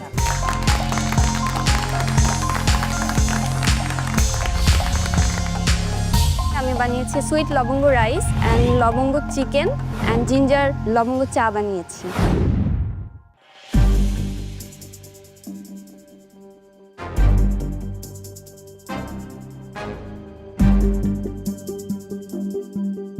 জোয়ারিয়া, জি ম্যাম। কি স্মেল নিয়েছিলে? কোন মশলা মনে হয়েছিল? কাছে এনে লবঙ্গ বুঝতে পেরেছি। তাহলে আমি একটু দেখি। Party look.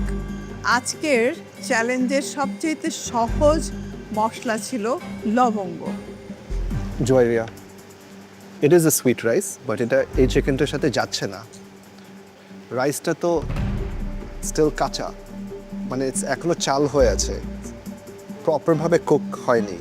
আপনার চিকেনে লবঙ্গর ফ্লেভার পাওয়া যাচ্ছে, but at the same time ঝালের ফ্লেভারও পাওয়া যাচ্ছে। And for the T, it's a very common recipe. So whenever you're plating in front of the judges or whenever you're plating in front of the guest, restaurant concept যদি আমি বলি, it has to add value to it, right? So presentation plating যখনই আপনি customer or guest-এর সামনে করেন তখন it has to create a wow factor. ঠিক আছে? জয়রিয়া, রাইসটা আমার কাছে অতটা ভালো লাগে নাই, কারণ এটা প্রপার কুক ছিল না, ভিতরে চাল চাল লাগছিল। আর চিকেন যেটা এসছে সেটাও অনেক কালো রং হয়ে গেছে, মানে ওইটাও আমার কাছে খেয়েও দেখলাম আমি অতটা ভালো লাগে নাই। হ্যাঁ, একমাত্র চা এটা ঠিক আছে, স্ট্রং লবঙ্গের ফ্লেভার আছে। একটা জিনিস জয়রিয়া, কনসেন্ট্রেশনটা প্রপার বা বুঝতে পারো নাই তুমি। ওকে, থ্যাংক ইউ। জুয়েরিয়া, একটা লবঙ্গের সুইট রাইস, সেই সাথে চিকেন, আবার চা, 3টার সাথে কোনোটারই মিল নেই। আপনার ভালো করা উচিত next time. Thank you. Costing ঠিক আছে, থ্যাঙ্কস। Thank you Juwairiya. তাদের আমার ডিশটা সেইভাবে পছন্দ হয়নি। আমার সব পুরো কনসেপ্টটা আমি হয়তো বা যেভাবে চিন্তা করেছি সেভাবে প্লেটে রিপ্রেজেন্ট করতে পারিনি। কনফিউজ না হয়ে আমাকে আর একটু শার্পভাবে চিন্তা করে আর একটু কাম থেকে একটু ডিপলি চিন্তা করলে হয়তো আমি আরও বেটার দিতে পারতাম।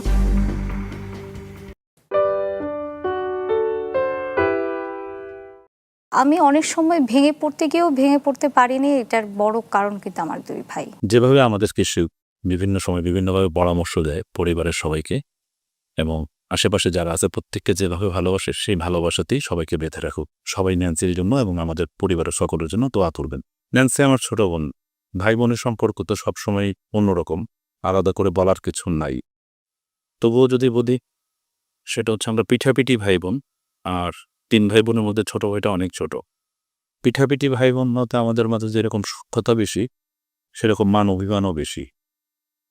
মান অভিমান বেশি হওয়া সত্ত্বেও আমরা প্রত্যেককে প্রচণ্ড ভালোবাসি, এবং তার থেকেও বড় কথা, এখন প্রাপ্তবয়স্ক আমরা সবাই, এবং এই বয়সে এসে ছোট বড় থেকেও বড় যে কথা, আমরা প্রত্যেকে ভালোবাসার সাথে সম্মান করি, এবং সেই প্রত্যেকেই চেষ্টা করি প্রত্যেকে কথা শুনতে, রাখতে, যে কোনো বিষয় নিয়ে বুঝতে।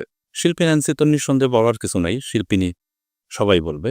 আর শিল্পী মাত্র ইমোশনাল, সকল শিল্পী তো ন্যান্সিও তার বাইরে কিছু নাই, না হলে হয়তোবা শিল্পীও হয় না। ইমোশন প্রচণ্ড কাজ করে, পরিবারের প্রতি খুবই কেয়ারফুল, যে কোনো পরিচিত মানুষের প্রতিও কেয়ারফুল, তবে একটু রাগ বেশি। কিন্তু রাগ বেশি হলো মানুষ হিসেবে সবসময় সবার প্রতি যত্নশীল। সবশেষে একটা কথাই বলবো, গানের মানুষ ন্যান্সি গান নিয়েই বাঁচুক, সবাইকে সুন্দর সুন্দর গান উপহার দিক, এবং তার সাথে যেটা বলবো, পরিবারের প্রতি যে তার যত্নশীলতা আছে, এই যত্নশীলতা, ভালোবাসা ধরে থাকুক, এবং যেভাবে আমাদেরকে সে বিভিন্ন সময় বিভিন্নভাবে পরামর্শ দেয় পরিবারের সবাইকে, এবং আশেপাশে যারা আছে প্রত্যেককে যেভাবে ভালোবাসে, সেই ভালোবাসাতেই সবাইকে বেঁধে রাখুক। সবাই ন্যান্সির জন্য এবং আমাদের পরিবারের সকলের জন্য দোয়া তুলবেন। শিল্পী নাজমুন মনিরা ন্যান্সি, তার কথা বলতে গেলেই প্রথমে বলা যায় সেটা তার মায়ের যে অবদান। আমার শ্রদ্ধাভাজন বড় বোন জ্যোৎস্না হক তাকে যেভাবে পরিচর্যা করেছেন, ছোট থেকেই তাকে একজন গুণী হিসাবে বিভিন্ন গুণে গুণান্বিত করার জন্যে তাকে আর্ট শিখিয়েছেন, তাকে আবৃত্তি শিখিয়েছেন, তাকে বিভিন্ন প্রতিযোগিতায় নিয়ে যেতেন এবং প্রতিযোগিতায় সে অংশ নিত, এবং প্রতিটা প্রতিযোগিতায় সে সাফল্য অর্জন করত। ক্লাসিক্যাল গানের শিক্ষার জন্যে আমাদের প্রয়াত শিল্পী বাংলাদেশ বেতারের রফিক মাহমুদ, উস্তাদ গোপাল দত্ত, তাদেরকে শিক্ষাগুরু হিসেবে প্রশিক্ষণের জন্যে এই জ্যোৎস্নাপা ন্যান্সিকে তখন তাদের কাছে শিক্ষা নেওয়ার জন্যে তখন উস্তাদ হিসেবে তাদেরকে তখন রেখে দেন। এই ক্লাসিক্যাল গান শিখে সে যে সমস্ত উপজেলা লেভেলে, শিক্ষা প্রতিষ্ঠান লেভেলে প্রতিটা জায়গায় সে প্রথম স্থান অধিকার করত। সে আসলে শুধু আজকে আমাদের নেত্রকোনার গর্ব নয়, তার পরিবার কিংবা নেত্রকোনার গর্ব নয়, আজকে গোটা বাংলাদেশের গর্ব। আন্তর্জাতিক পর্যায়ে বাংলা ভাষাভাষী প্রত্যেকের নিকট এই নাজমুন মনিরা ন্যান্সি আজকে জনসমাদৃত।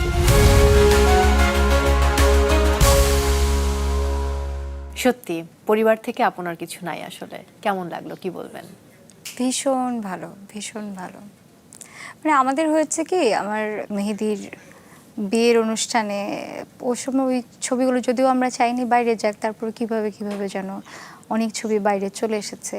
কাজে যারাই দেখেছেন দেখবেন যে খুবই হাস্যোজ্জ্বল আমি, এবং আমার দুই পাশে আমার দুই ভাই, আমরা 3 ভাই বোন, আব্বা আম্মা বেঁচে নেই। আমাদের পরিবারটা ছোট্ট, কিন্তু এই পরিবারটা আমার যে কোনো সিদ্ধান্তে আমার পাশে দাঁড়িয়েছে, বলে না ইস্পাতের মতো। তো আমি অনেক সময় ভেঙে পড়তে গিয়েও ভেঙে পড়তে পারিনি, এটার বড় কারণ কিন্তু আমার 2 ভাই। দারুণ। জনি এবং সানি আমার 2 ভাই। আমার ভাবি বলে যে 2 ভাই বোন বলতে পাগল।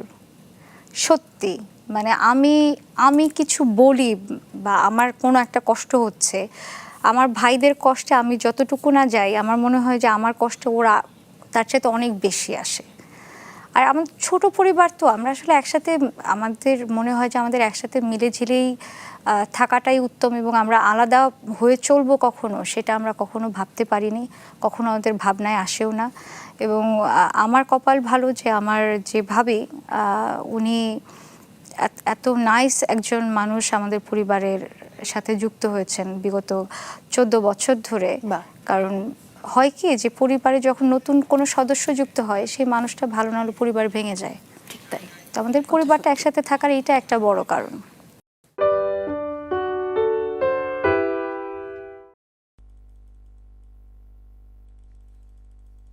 Ây da, không ăn được bạn ơi. Cứ đừng kéo đâu, con cóc của nó ăn, con cóc nó luôn cơ. Nó đang ở cóc rồi. Nó đây bạn ơi. Đấy.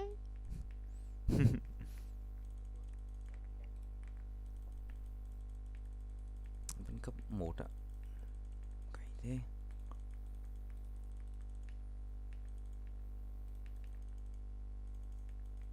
Rồi, hay. Cực nice, cực nice. Không bạn ơi. Nó đi ăn tìm ấy đấy, chúng nó đần lắm.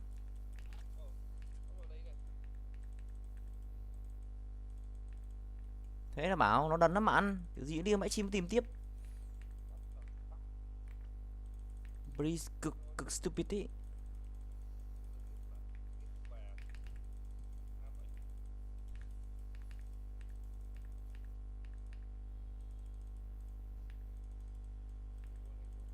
Được bạn ơi.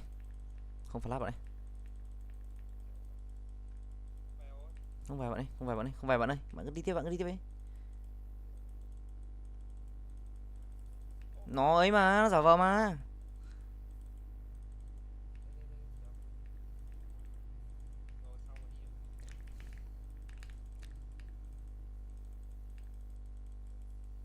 Ngu lên đánh đi. Chịu bạn ấy, thằng ăn đi ngu vậy.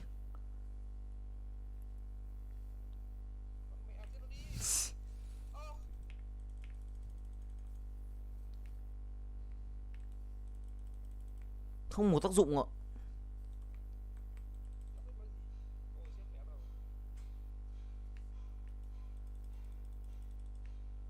Đây bạn ơi.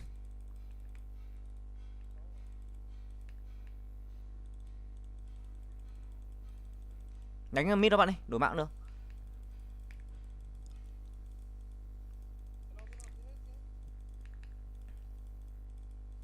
Không cái được bạn ơi, buồn quá.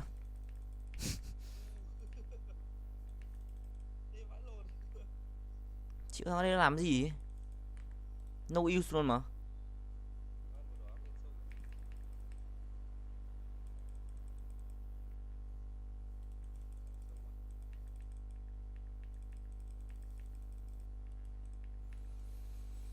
What the hell? Bố được khỏe bạn ơi, hành bố tiếp. Real xịt bạn ơi, real xịt. Đi đây, đứng trong cái này phát là mấy thằng chết tiếp bạn ơi. Kìa bạn ơi. Real xịt ăn giống bạn ơi. Hành bốt thằng chó này, bỏ bốt đi, đánh lên khác sớm hơn.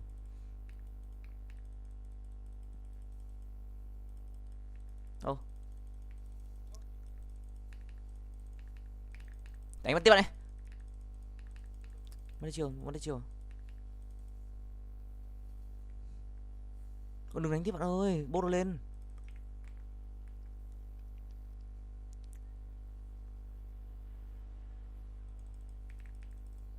Không bốt nó có một thằng à? Thế là dễ vào ràng rồi. Rồi, lên sâu bạn ơi. Let's go. What the hell, top nó sâu lucky bri.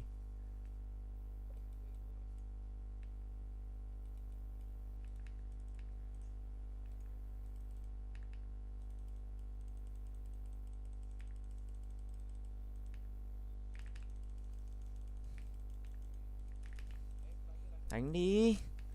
Cái thằng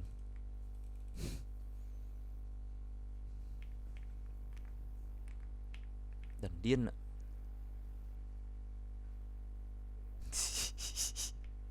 Ngu vậy cứt. Đã giết được bạn, giết được có lẽ chết chắc rồi. Thằng này ngu vậy cứt. Thằng tôi đi đổi mạng là tôi giúp cái thằng ăn mạng nhỉ. That cực kỳ wasting my time ấy. Ngon là được ăn kinh nghiệm một mình rồi, sướng rồi. Con lính là con lính fake đói luôn. Cái gì có một lính fake. Nhưng cô sinh từ đời nào chứ? Thế à?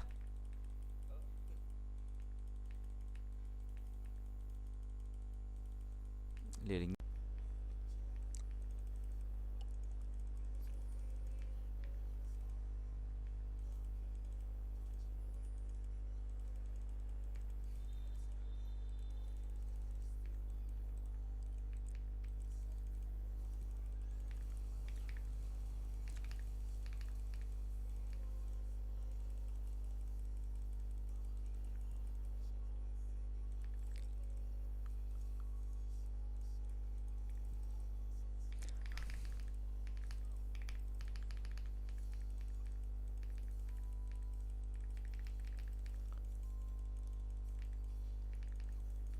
Hay hay hay hay hay hay hay.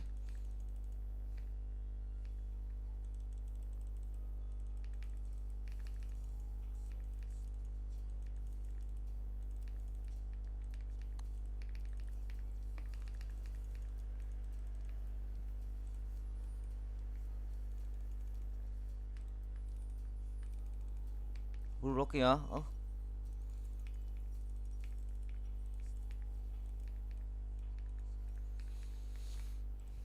Mà bài 869 vẫn chưa ăn được cái nhà nó sao, vẫn chưa là cái map này sao ấy. 20.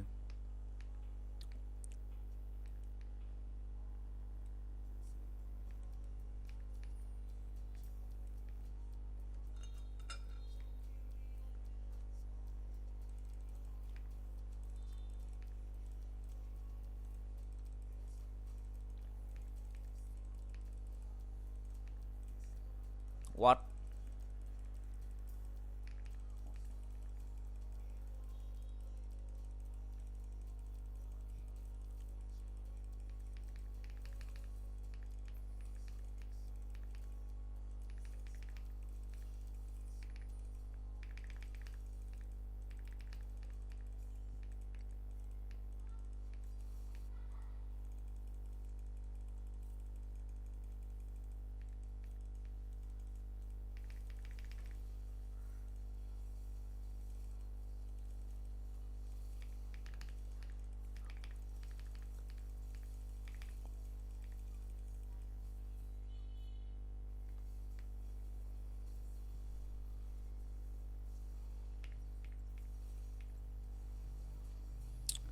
Khó thế.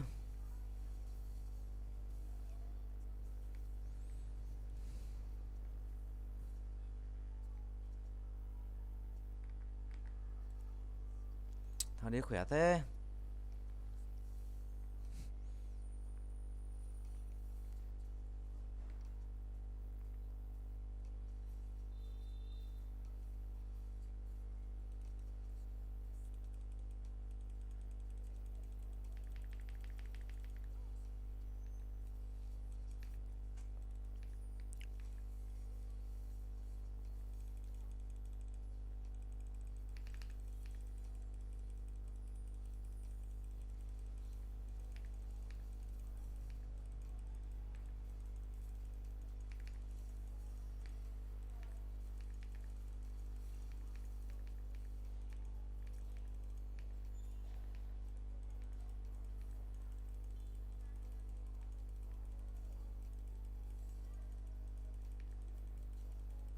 Khó thế nhở.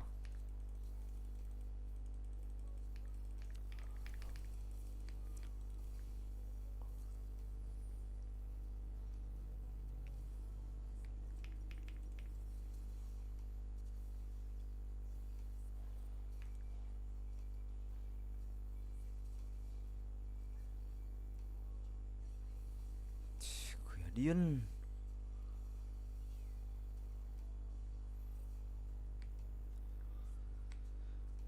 Khó quá.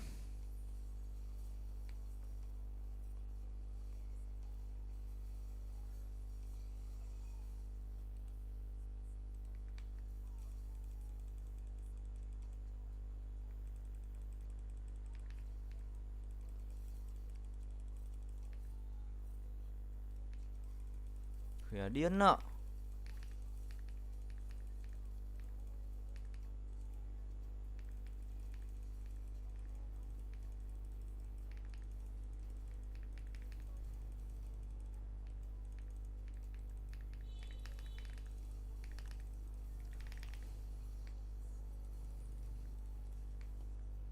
Quỷ đúp. Chết luôn. Khỏe thế.